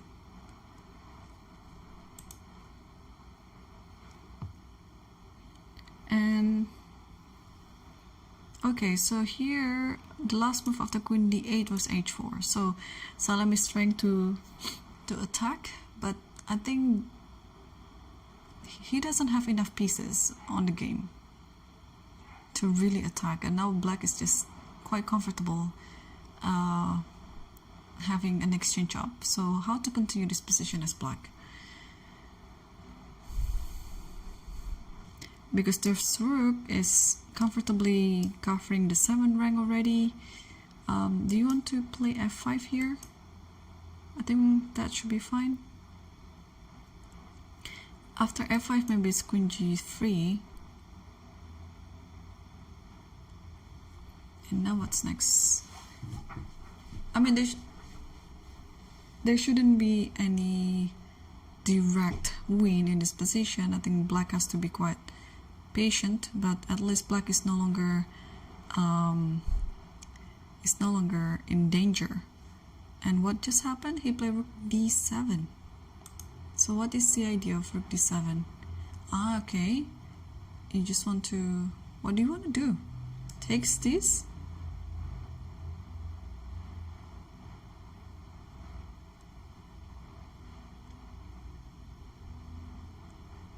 But if you take that, bishop takes, and maybe in this position, maybe in that position you just play rook.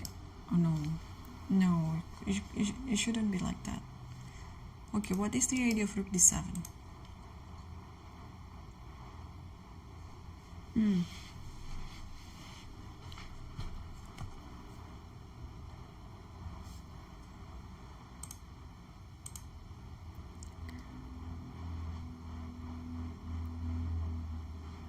Because if you take this, then just takes.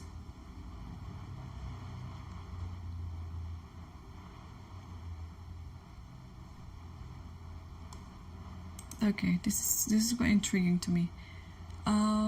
Let's move back to the second board, because that's a very important game on this round between Arjun versus Daneshvar. So after rook e3 here, h6, rook e3. Here Daneshvar played bishop e6, developing move, and after rook g3, now he's thinking. Alright, so obviously in this position, white wants to take h6, and now just king h8. Yeah, I think this pawn is very safe now, because white doesn't have enough pieces to attack. And the knight doesn't have anywhere else to go. If you want to go knight g5, which I think you can do that, why not? But this doesn't attack anything, right? I think in this position, black can just take d4. Yeah, and there shouldn't be any problem in this position. So king h8 is on the board. I am predicting that this game is also going to be a draw. Alright, let me check if I can move around the camera, because that looks like the one that we see right now is kind of stuck.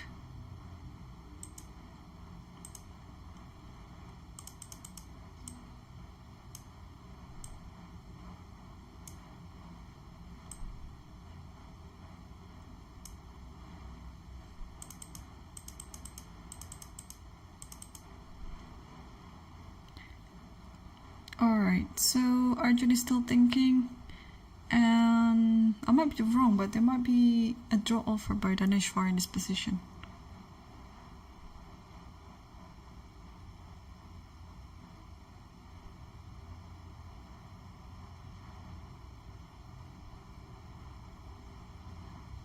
And Arjun is about to make a move, so I'll just switch to the other camera so that we can see. This is what I was seeing. Let's see it on this view. Yeah, unfortunately I cannot make it any closer, but we have a better view now of the game between Arjun versus Daneshvar.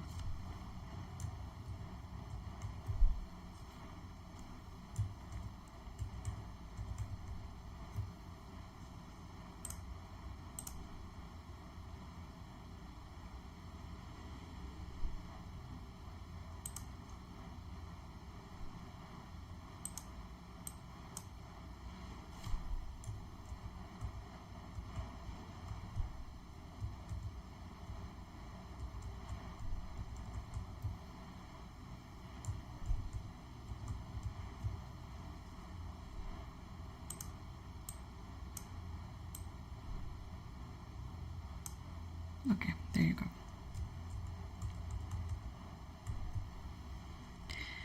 And what just happened? So after king h8, Arjun played queen e5. So attacking mate in one. So here black has a few things to do. First is f6, second is rook g8, and here Daneshvar just played f6.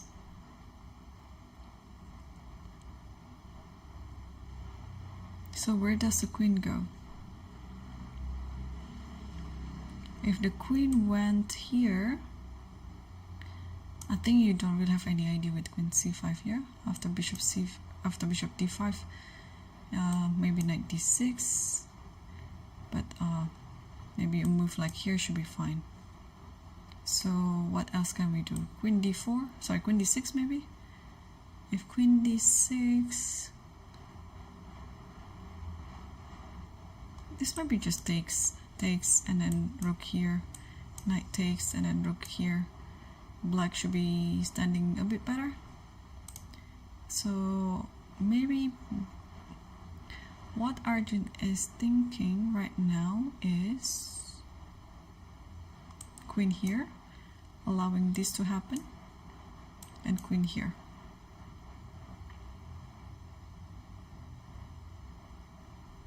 But okay, if f5, then there is this one, like d6. You cannot take this because it's a mate. Then if this one, then I don't know.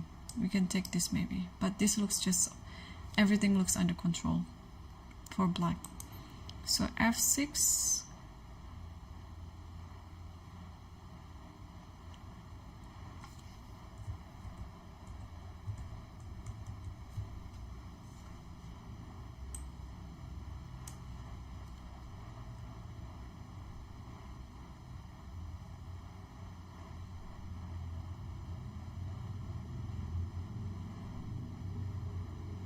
And I just see from the camera that that Salem is walking around. So let's take a look what's happening on his game. Here. So after rook d7, he played rook d3, bringing another rook for the attack.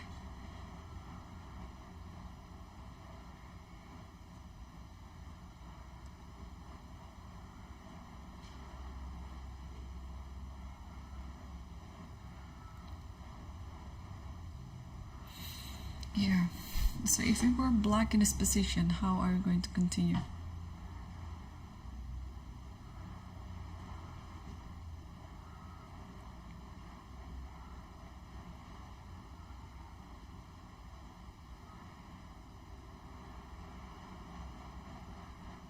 It's okay, let's consult it with the ancient.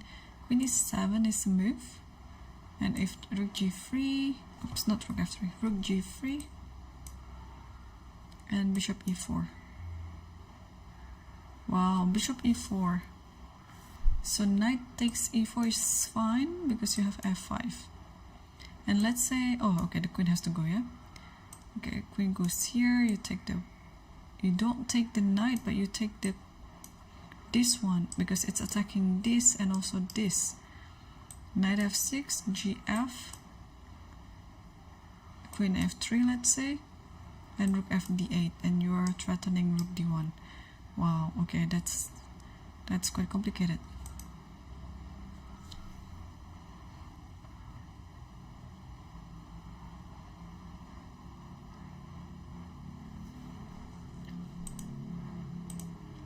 Okay, so while the two players are still thinking, let's go back to the other one, and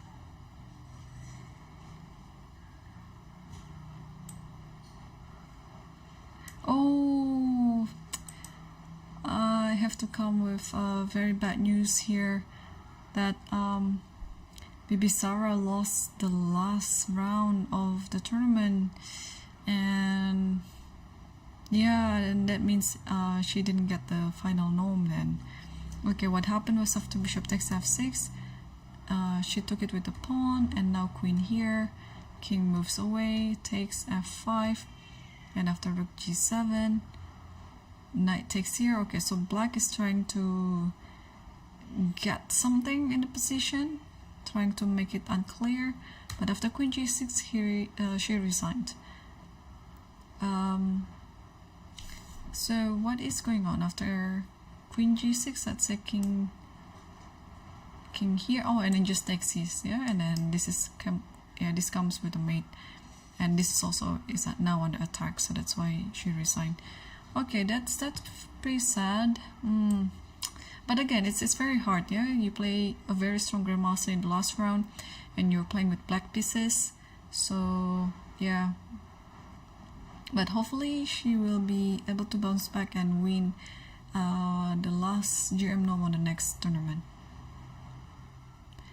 So Let's see the game between Suarez Royal versus Fernando Peralta. Just take a look what's happening. So apparently Suarez is getting even better now after a few moves. So the position looks like getting... Okay, actually, he has like a pawn up. Yeah, he has a pawn up. And if he can nurse this advantage till the end, then he's really on track to win the last GM now. Okay, meanwhile, let's come back to the second board.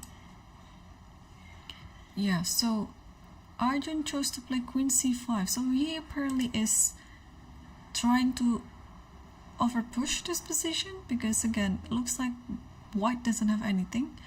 And now after Queen C5, B6. And now Arjun is still thinking. So he definitely cannot take this, because if he takes this, there's bishop d5 and the queen has no way to attack g7, and black will just end up with an extra piece after bishop takes e4, rook takes e4. So now after b6, where do you have to go? You have to play queen c3 in order to keep protecting d5, but then after that there is queen d5 and rook will come as well. Only black is better. Wow, so maybe Daneshwar is playing now for a win because the position looks better for him.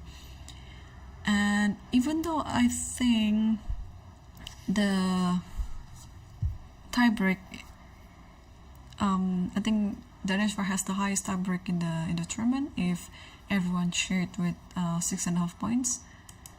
But still, I think, what about the prize money?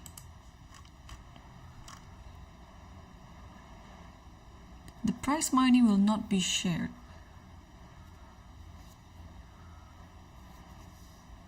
The prize money will not be shared. So I guess even if he makes a draw, and it means that he's gonna be the winner, even though Shamshanklan and Murzin both also have the same points. I think Daneshwar will be having the highest tiebreak, and yeah, he's going to be the first. But I guess, judging from the position that we are seeing right now, Daneshwar is on track to try to win the game.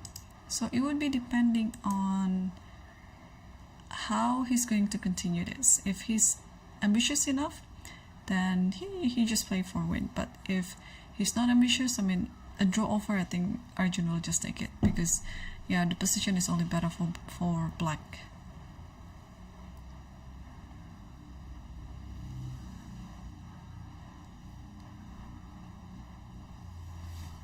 Okay, so yeah, while here Daneshwar is still thinking after queen c3, let's go to Salim's game.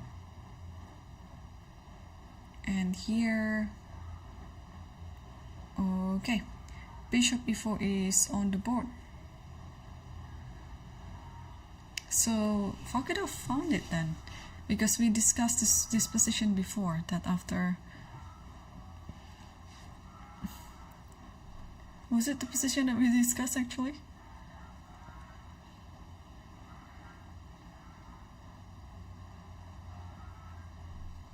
Because what's gonna be happening after this?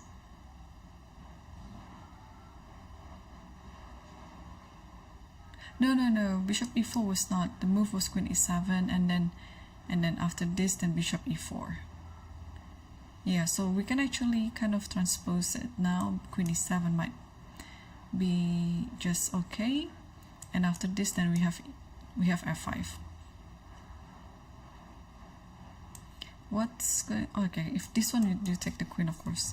So now the queen has to go. Let's say the queen goes... Okay, the queen went here, and instead of taking this, yeah, remember we analyzed queen takes h4, because it's attacking all these pieces on the fourth rank. Yeah, so bishop e4. So what is the difference with queen e7 right away? Let's consult it. So it shouldn't be anything too different then. This one should be still fine. If you play rook d4, then there's f5. If queen g3, now you just play on the queen side like this, because everything is protected on the king side. Oh, Oh, Danish already played something. Let's move back to their game, and queen d5 is already on the board. Yeah, so black is currently better, of course. Now the computer suggested white to play queen d3, because what's gonna happen after a move like knight d2, for example? Maybe it's just rook d8, and after knight f3, a5, and then yeah, since there's no more attack on the king side, black can comfortably try to win more space around the queen side. And I saw some moves happen on their game. What was the move?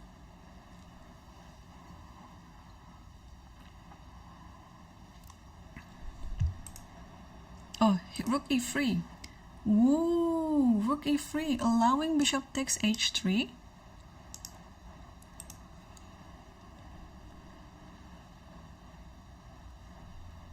Wow, and Daneshwar has 14 minutes or close to 15 minutes on the clock. So he just has to calculate this move. Then if bishop h3, I mean, looks very tempting to play, right? It's just pretty much a tactic. Like one or two moves tactic. If you do that, you cannot play knight here because it's a checkmate on g2. So after this, you have to take with any of the pieces, like with the pawn or with the rook, and black will be left with an extra pawn after rook takes e4. Let's say it does this. Let's say Arjun took it with the rook, and after rook takes rook takes e4, then what do you do next? If you play rook c1 trying to attack this, at the very least there is rook e6, but can I play something else? Here it says queen d6, which is a funny trick because you cannot take c6 now due to rook e1, and white is lost immediately. So okay, wow, so Daneshwar might be just winning this round then if he found bishop takes h3, which I guess he will find it and he will play it on the board. And he took it. You can just see it from the gesture of his arm that he's taking h3. And Arjun might just miss this tactic, like this simple tactic. Wait, what just happened? Bishop h3 and then rook a e1. Okay, so this on the board.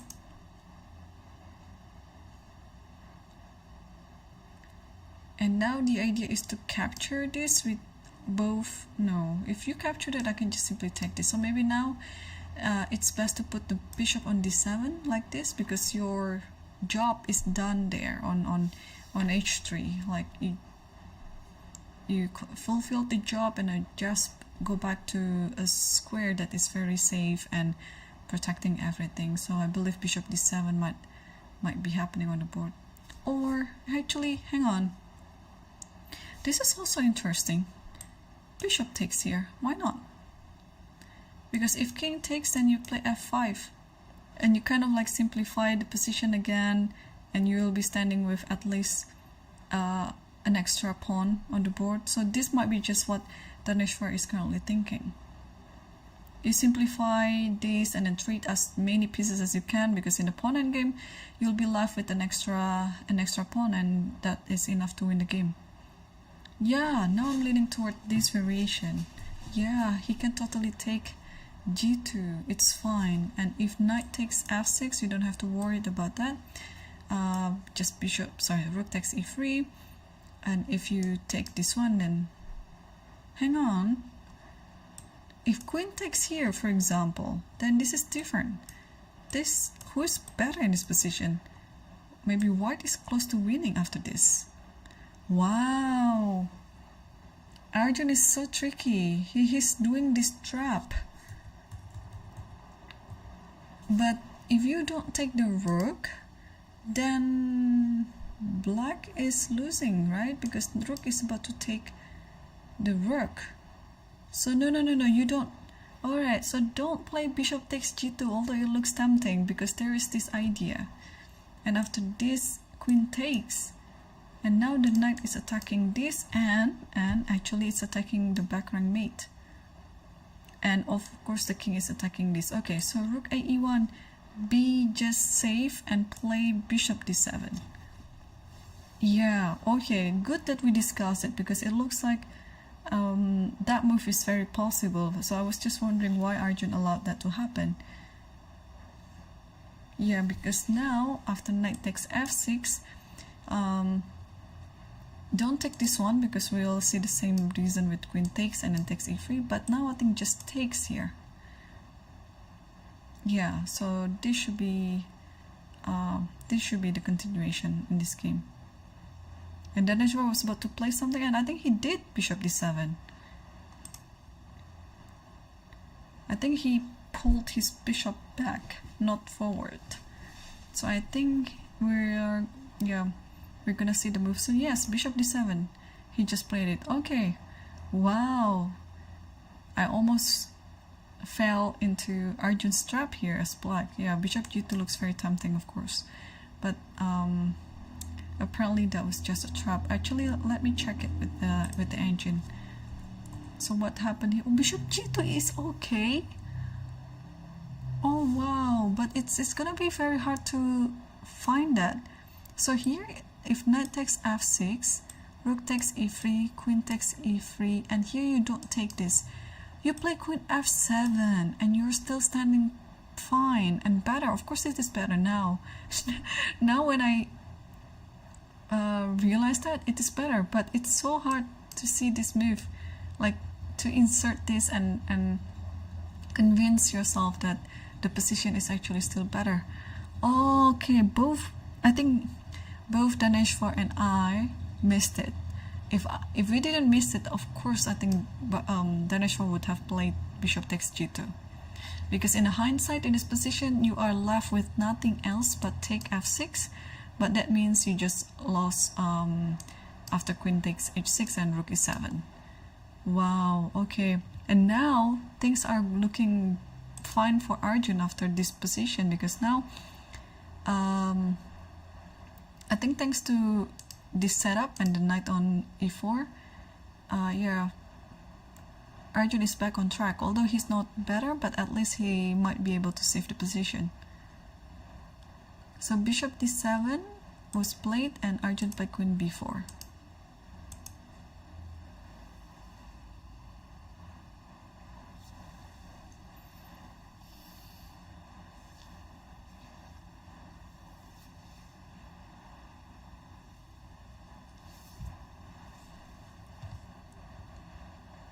Okay, so Daneshvar is still thinking.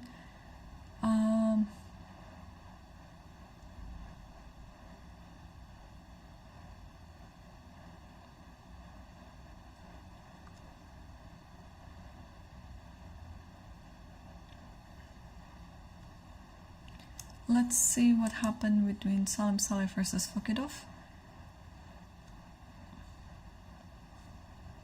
And oh, this happened. So I think I remember we discussed queen e7 here, yeah? Queen e7 and yeah, and f5 and so on. So here bishop f5, which I think is a very natural looking move anyway.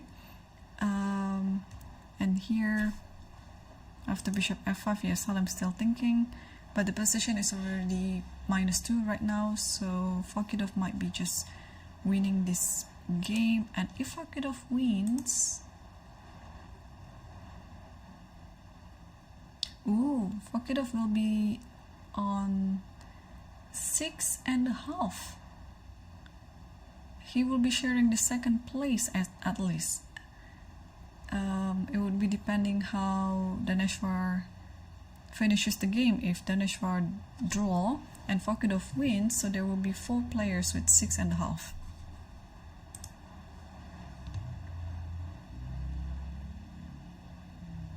And yeah, so those 4 will be sharing the first place if that scenario happens. But it's looking like Fakidov looks like he's winning, but the game between Erigaisi versus Daneshvar is leading toward an equality right now. So after queen b4, he still hasn't moved yet. Obviously you don't want to play b5 here, because you might allow this and even this one now.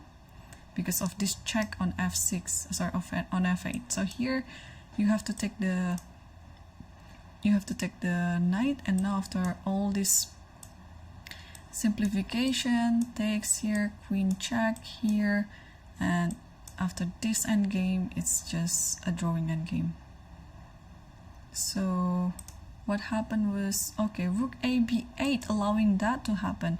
So now we might actually see this again with knight takes f6 and forcing to go to the queen's endgame, and it's going to be a draw. Oh my gosh, guys, so we actually might see 4 players sharing the first place, and it is just going to be a battle of who's going to have the highest tiebreak. And if my calculation is right, Daneshvar will emerge as the highest tiebreaker with among the players who have 6.5 points. So we still haven't seen this one yet. Rook a b8 is still on the board. Arjun is still thinking, but if Arjun didn't play knight takes f6 and black managed to consolidate the position, then black still has like an extra pawn.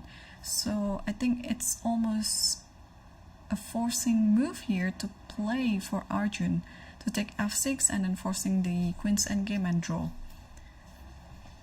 Because let's say if Arjun plays a move like a3, for example, and now since knight f6 is the idea, we can do, what can we do here? It could be like king here maybe, or even king here, like not allowing any check with the f8. Yeah, that could be it. Okay, rook a b8 is still on the board, and Arjun just did something. What did he do? Oh, he didn't do any of those things. He played knight c3, attacking the queen and also attacking the back rank.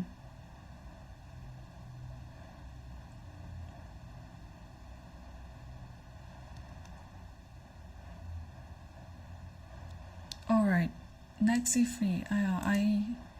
That move simply missed. So now what to do, yeah? Let's say, oh, maybe queen h5. I wanna bring my queen to a place where it is still attacking. Queen h5.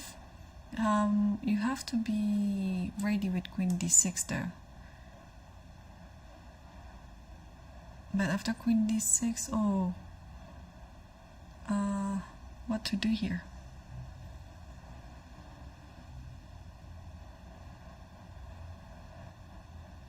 Yeah, knight c3. Nice move.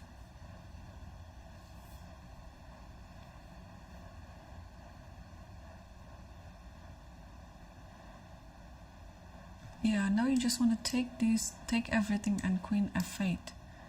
Okay, or yeah, the thing is, if you play queen f7, then there might be rook e7. Oh, he did it. Queen f7 is on the board right now. So what's gonna be after rook e7? Maybe just queen f8.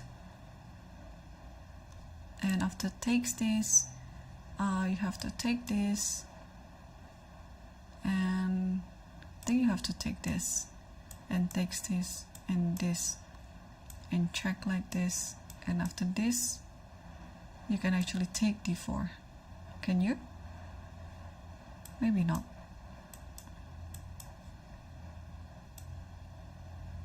Yeah, why risking this? So no, he didn't do that. Rook e7 is on the board.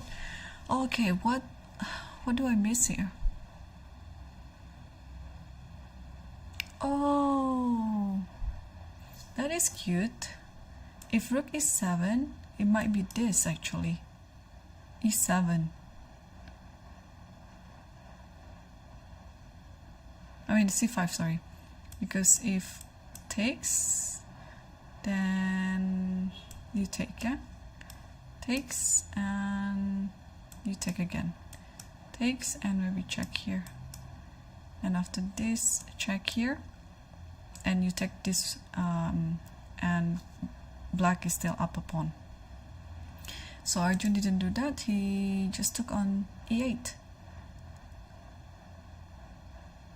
So the thing is, if this happens, then if this happens and here, yeah, you don't want to risk this position because there's this, okay, takes this and then queen here, and then queen takes d7. So here,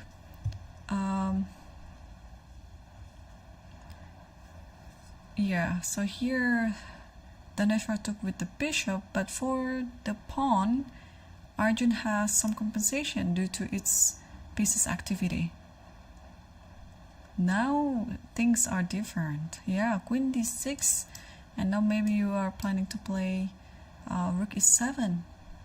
And, oh, okay, the rook on b8 is under attack, so you have to do something about it.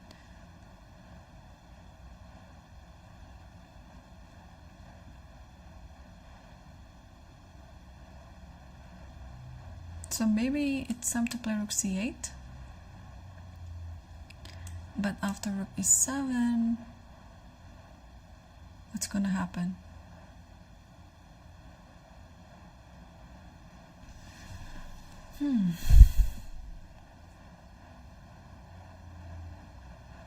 Maybe queen here. Yeah, but now maybe it's time to bring the knight. And yeah, white is attacking. Actually, what is the current? This is the current position, and what is the evaluation? White is better. Wow, amazing how Arjun is turning this around from a slightly worse position to equal, and now he's better. Yeah, I think because black plays a bit too passive here, and this position after knight c3. Oh, queen g8 is the move. What is the difference? Now after takes,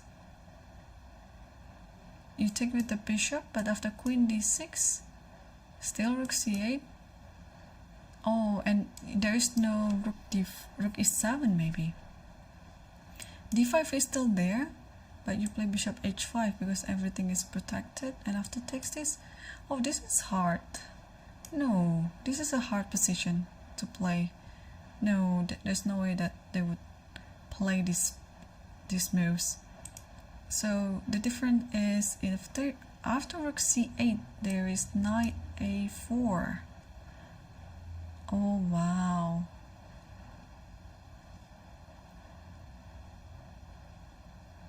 Yeah, Arjun is showing his class here. Yeah, he's turning everything around now. And he might be, if he wins, okay, let's talk about the other scenario. If he wins this one,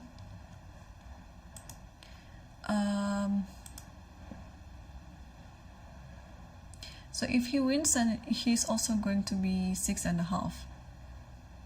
So there will be, if Arjun wins, there will be how many people?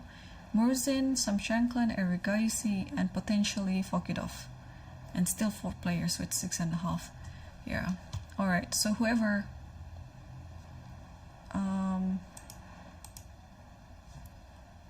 What about the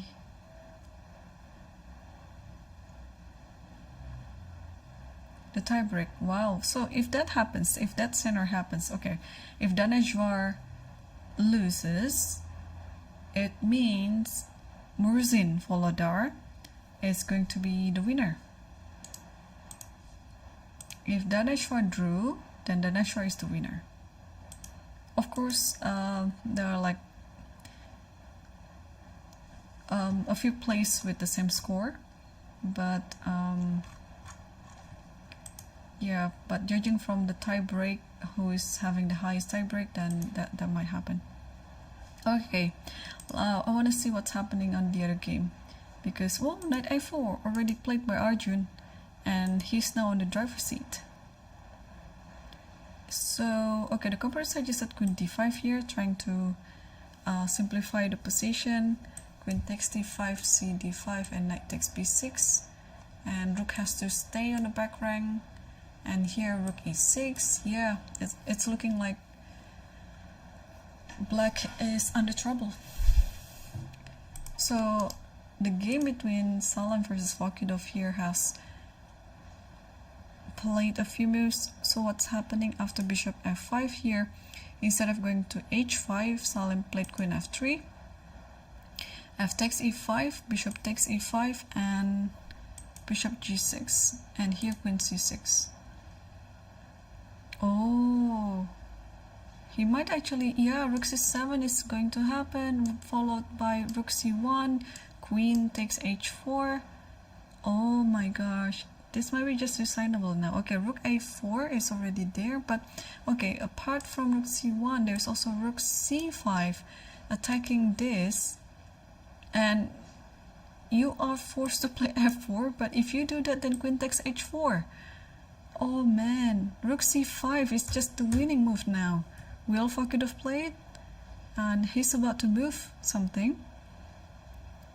Or he can also throw in check first, followed by rook c5. I think that's equally good, because then the king is forced to be on h2, and anything with queen h4 is coming with a check. But okay, rook c5 is of course the winning move, and he did it. He did it. He played rook c5 already, and now if you play f4, of course there's this check, or even now give a check and then take on h4. But if knight c4, then you play rook f7, okay, not to miss anything with h5, and yeah, things are getting even clearer here for black to win the game. So let's wait and see what Salem will play in this position.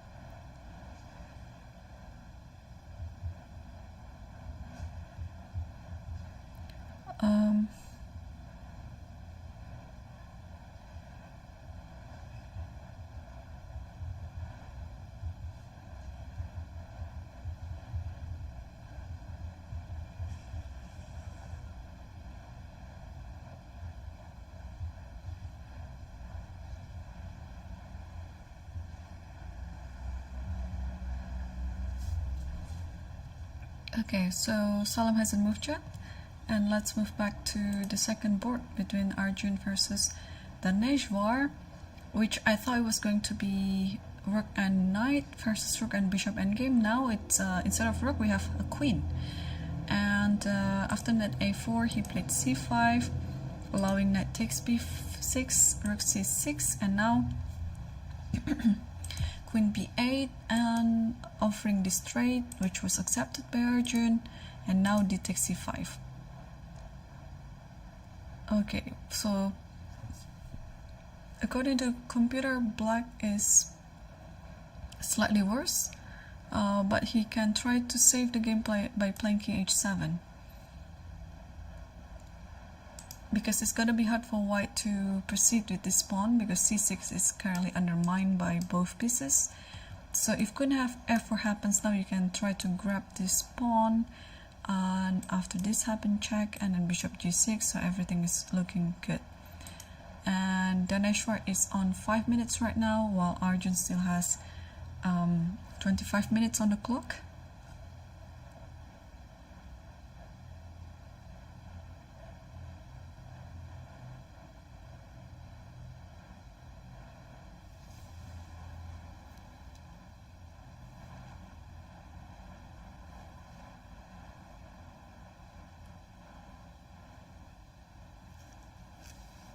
Okay, so still no move yet from Daneshvar, while on the other board Salem is still thinking as well after rook c5. Just checking on the lower board. So there is already a win by Nesterov versus Kubarkarov, a draw between Dominic Horvath versus Mustafa Yilmaz.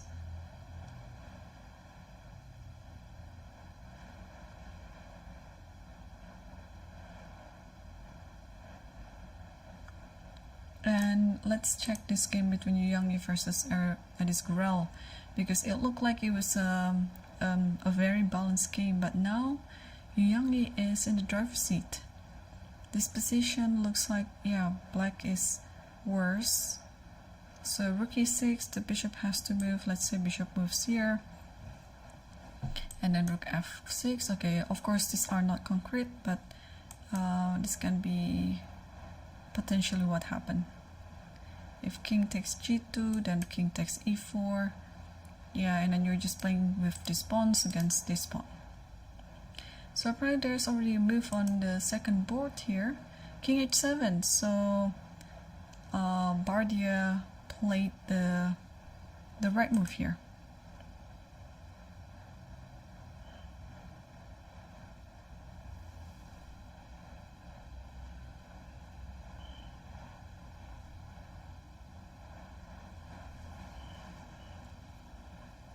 Okay.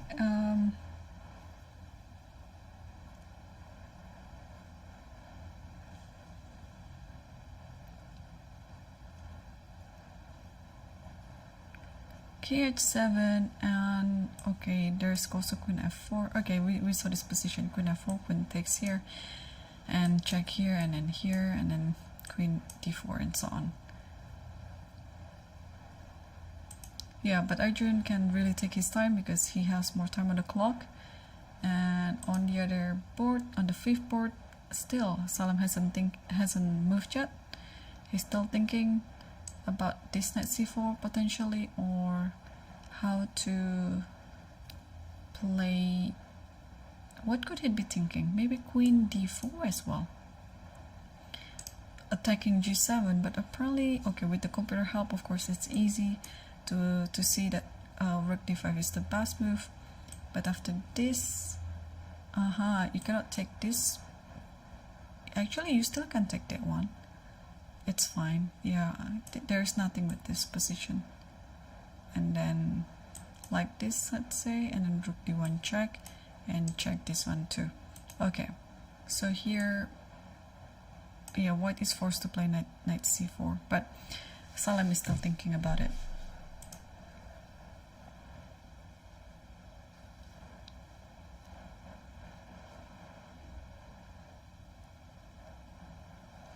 Okay, I'll just quickly scan other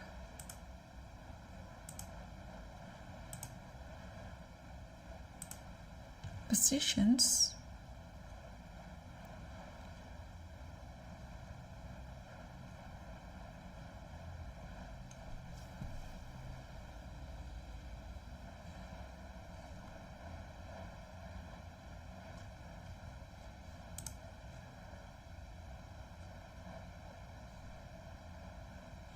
Oh, I'll move to the game between Hans Zimmer versus Idani, because I hope it doesn't give Hans some deja vu here. He's looking like having a winning pawn endgame, and yeah, hopefully he doesn't mess it up, because he also has another pawn endgame in his game against Sam Shankland. And okay, this looks like white is better here, because of this breakthrough on the king side. So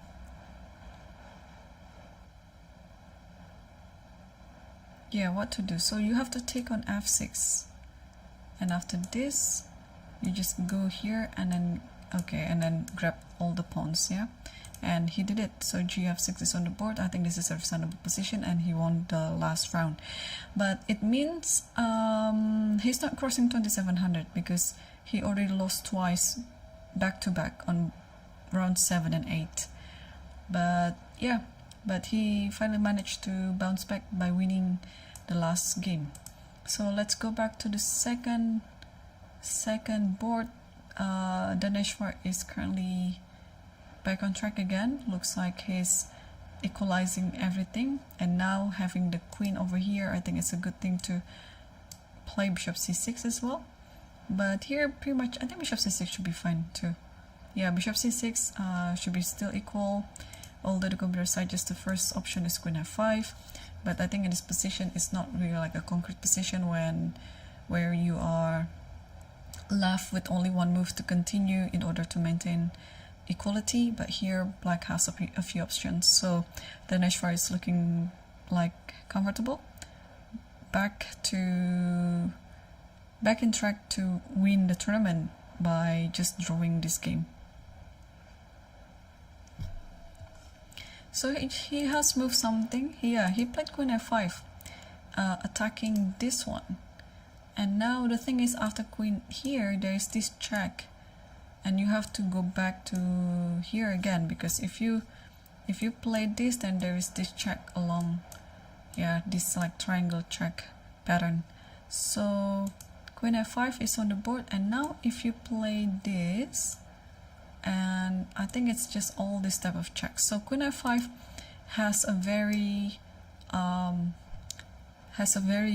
good purpose, not only about taking the pawn on c5, but also it's threatening this type of checks from h5 to d1. So Arjun is now still thinking.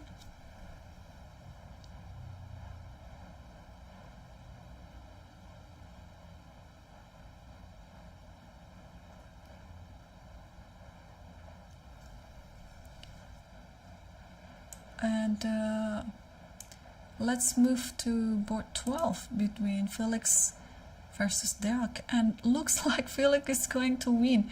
Unfortunately, he's already Grandmaster, because this is like of course a Grandmaster performance level. So yeah, I mean, Deak is a very strong player, and Felix managed to play very well in the Sharjah Masters. I'm happy for him, because he has like a 2700 performance if he wins this one. Even if he draws, I think it is also close to like a 2700 performance, even more if he wins. Okay, so he's been having a slightly better position from the start, and he's just nursing it little by little, and now he comes to this position, and now he's off choices now on how to continue. The computer suggested rook takes here, and then you have to take with the king, and this just happened actually, and followed by rook b6. Just simply attack this pawn, and black couldn't do anything but playing knight e4. You can always take this at any time, so here computer suggests to play h4, and then eventually you'll win this pawn, and you're just trying to play that position with an extra pawn. Computer gives the evaluation with +1 for white in this position, which could be very significant. So Felix is really on track on winning this one, and yeah, good for him. As you remember, maybe he was my commentary colleague during the Candidates 2024 just last month. So yeah, I hope all the commentary that we did together, it could give him something to prepare for this tournament. All right, let's come back to the second board, because this looks like almost drawing position, but with 5 minutes left on the clock. Yeah, I think Daneshvar is able to defend the position. Arjun is still thinking now. I mean, if Arjun wants to make a draw, he can just do it, but I think Arjun is looking to play for a win here, because he has more pawns on the queen side. But the thing is, in this position, it's going to be very hard to get away with a win. And on the other hand, board 5, yeah, this is also a very important board, because assuming it's a draw on board 2 between Erigaisi versus Daneshvar, and then Fakidov is looking like he's winning this game, and he's gonna be on the share first with others.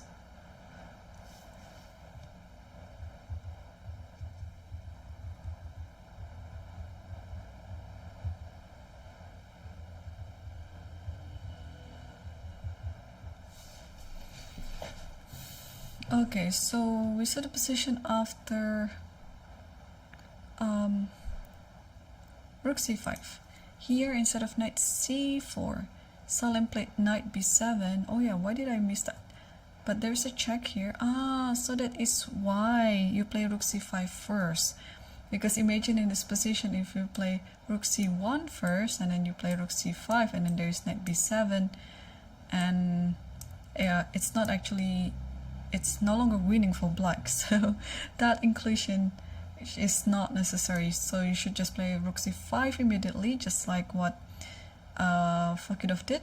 And after that b7 you have this check, and after king h2 queen d5, attacking the knight on b7 that looks like it's trapped, and also attacking the bishop on e5. Here queen b4, don't forget about the back rank, your rook is under attack there on f8, and here rook c8, moving the rook back to the back rank, and after rook g5, now h5. Rook g5, queen takes b7, and now h5. Alright, so definitely you shouldn't move this bishop because g7 is under attack. And Fokidov, I don't have the time situation for this game, but as you can see from the live camera, it attracted a few spectators there. And yeah, because this is also quite an important match to decide who's going to be the winner of the tournament. So after h5 here, Combo decided just to play rook f5, just trying to simplify everything. And now after queen h4, which looks like very dangerous position for black, but fortunately black has enough pieces on the board, so you just take the rook, takes the rook, and now queen e4, and everything should be fine. Yeah, because if you do this, just queen takes and everything is protected. So if white wants to play some twist in this position, takes, and after here maybe this one, h6, but this doesn't really help anything, does it? Yeah, because of queen f5, everything is just in time. Even after this, I mean, black is now a rook up. It's going to be very hard for you to even mud the water, because this looks just very simple. And Fokidov did it. Fokidov played rook f5, and now Salim played queen h4, and we might actually see what we just discussed. Take the rook on g5, queen also takes g5, and queen e4, trying to go to f5, and so on. And in the end, black will still be left with an exchange up, and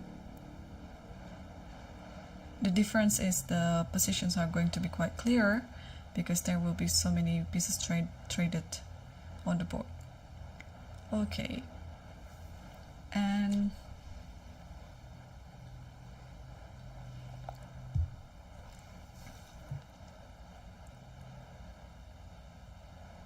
yeah, you have to take on g5, because also if you play queen e7, let's say, oh, you see how the eval bar is going up. Yeah, it just takes this, yeah, because this is just made in one coming up soon. Even if you try h6, there's check this and then this, and now it's just made on h8 like that. So you have to take this rook, takes, and play queen e4, and he took it. So we have this position on the board now. Rook takes g5, and queen takes g5.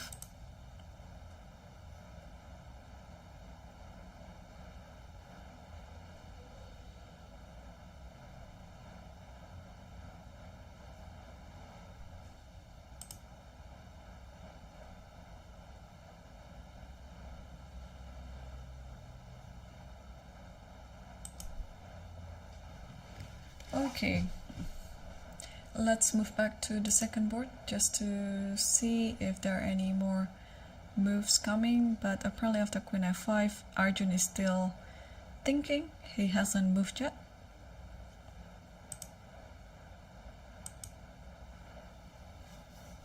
Wow, yeah, it's looking like we will have 4 players here in the first place. Murzin, Volodar, Sam Shankland, they already secured their 6.5 points, and Daneshwar is fighting for the draw. And now Fokidov is very close to win the game against Salim Saleh, and yeah, he might be winning that position and then join the leader and sharing 6.5 with others too.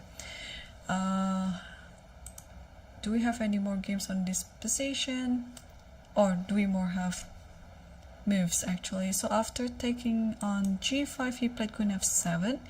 Okay, I think it's almost similar, yeah? You want to go here and here, or here and here. In this position, after h6, he just played king g8. So eventually the king will have to move anyway because of the check on g7. So he just moved it now, and everything is pretty much protected. Yeah, and they already signed the score sheet, and a rook up position for Forkidov, and thus bringing him sharing the first place for now, because the board 2 is still going on. So congratulations for Forkidov from Sweden. Such a great fighting spirit too, because he won the game against Hans Niemann yesterday, and he won again today against Salim Saleh. And I think this might be just the only game in the top 5 boards with a decisive result. Well, the second board is still playing, and also this is a very important game. But what just happened? Here Arjun played knight c4, allowing this.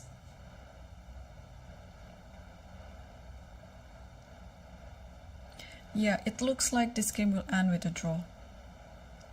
And if check this one, okay, if you allow this to happen, of course it's a draw. But maybe after queen h5, the only move that you can try to make if you don't want to go onto this repetition is to play queen h3. But after queen h3, I think it doesn't change much, yeah? You can just play queen c5 here, and black should be standing fine, because it looked like at first the pawn on c5 was kind of scary, it's dangerous, but now you can include queen h5. I think you can also just takes the pawn on c5 immediately. I think both options are quite possible. Oh, I think the queen h5 is already played, and Arjun played queen h3. And I think now we can expect queen takes c5 on the board, yes. And okay, there is queen d3, but this invites bishop g6 to come.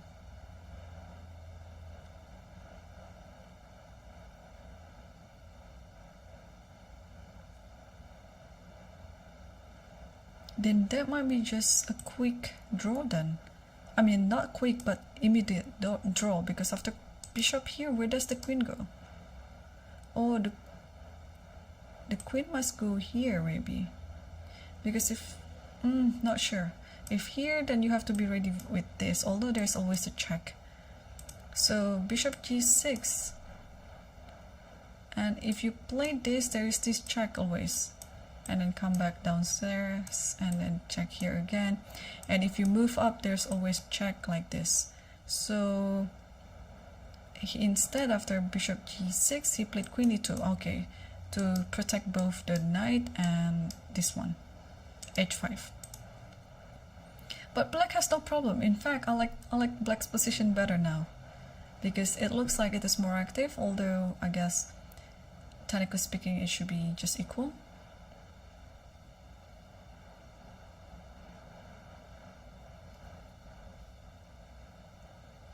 But now what happens after bishop here? Check.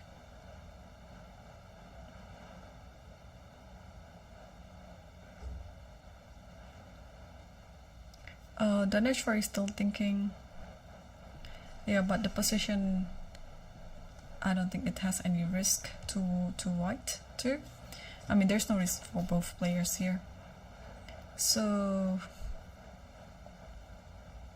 yeah, Daneshvar just did a draw. I guess he will be the highest tiebreaker with among the 6.5 pointers.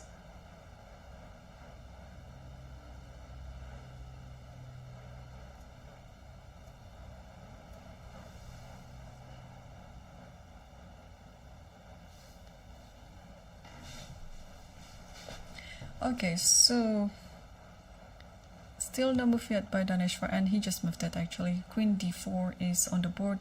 It is attacking the d3 square. Bishop d3 is what he's trying to play. And also, what could he be doing? Let's say knight goes here.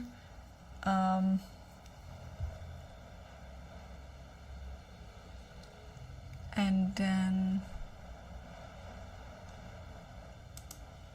oh, b3 is on the board. Yeah, Arjun has a very big fighting spirit. He didn't want to just make a draw easily, so he just kept playing on.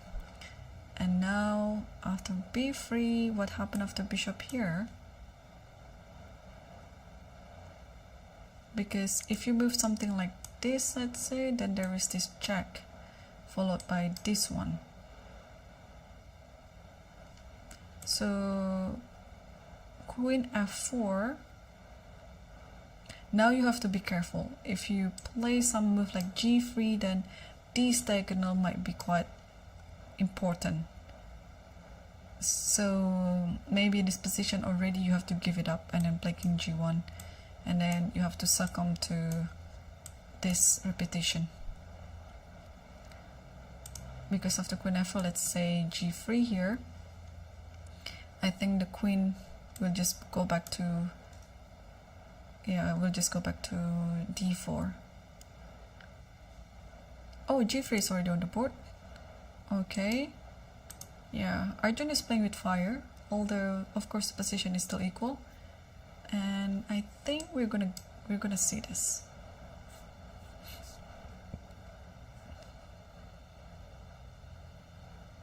Yeah, queen d4.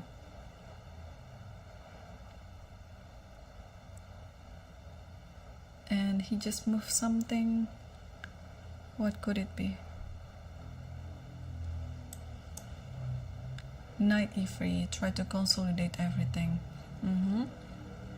So probably now is the time to play. Okay, a6 is hanging, so you shouldn't forget that.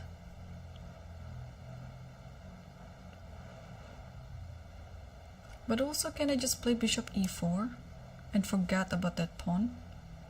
Because after queen takes, maybe I can play either queen c5 or queen e5. I just want to give a check here and here, although you have this queen e2 back here.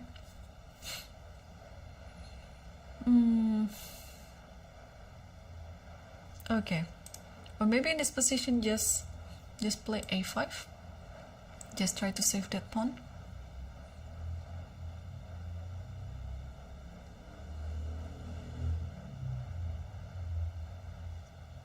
And yeah, he did it. So f5.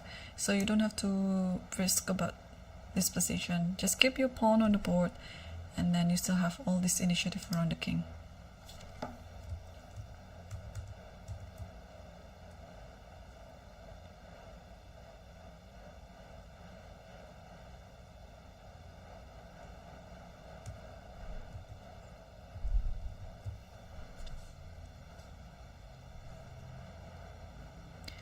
Alright, 11 minutes versus 3 minutes.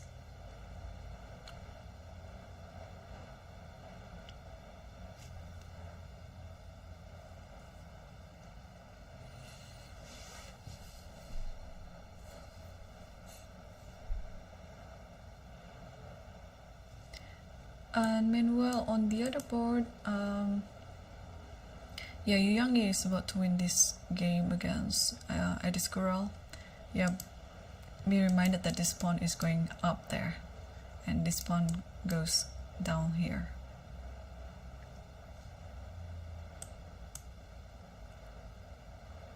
King h3.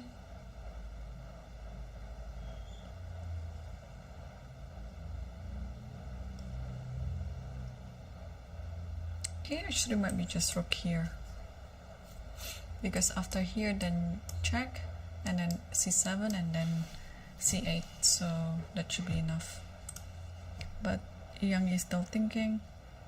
Yeah, I don't have the time situation for this game, but I think it's pretty much whatever you do, it's winning here for white.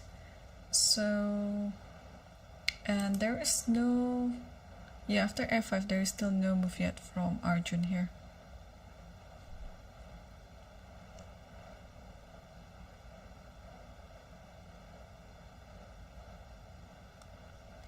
Let's take a look at other boats.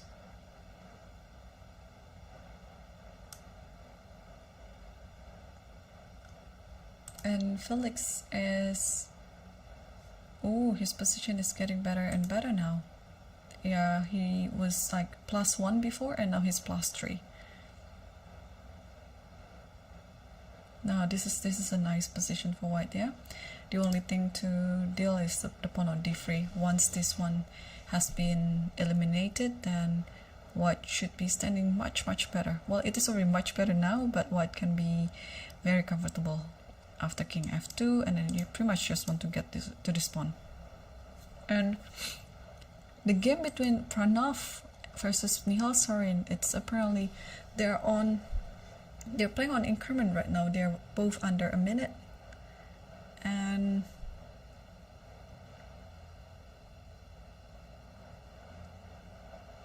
wow, rook takes h6. So if you take it, there is this check. And king goes here, then just keeps taking. And let's say king takes here. And it's a loss because of knight g6. Okay, so you shouldn't take that one, but just deflop your pieces, knight e6, and it should be a draw in the end. Okay. And there's already a move by Arjun. He played knight g2.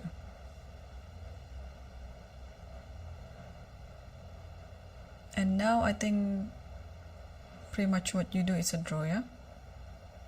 And do we see... oh, I think they agreed for a draw. The score sheet has been signed. So we have 4 players with 6.5, and this makes Danesh Farbardia, Morzin Volodar, Sam Shanklin, and Fokudov Samshidin sharing the first place. By the way, that is the order of the players according to my calculation, who's going to win the first, second, third, and fourth place. But we only know the final ranking after the conclusion of all games, of course. But according to my calculation, that's gonna be the final ranking. So yeah, Daneshwar will be the first winner. All these 4 is sharing the first place, of course, but Daneshwar will have the highest tie break, followed by Morzin, and yeah, followed by Sam Shanklin and Fokudov Samshidin. I think so. It would be like that.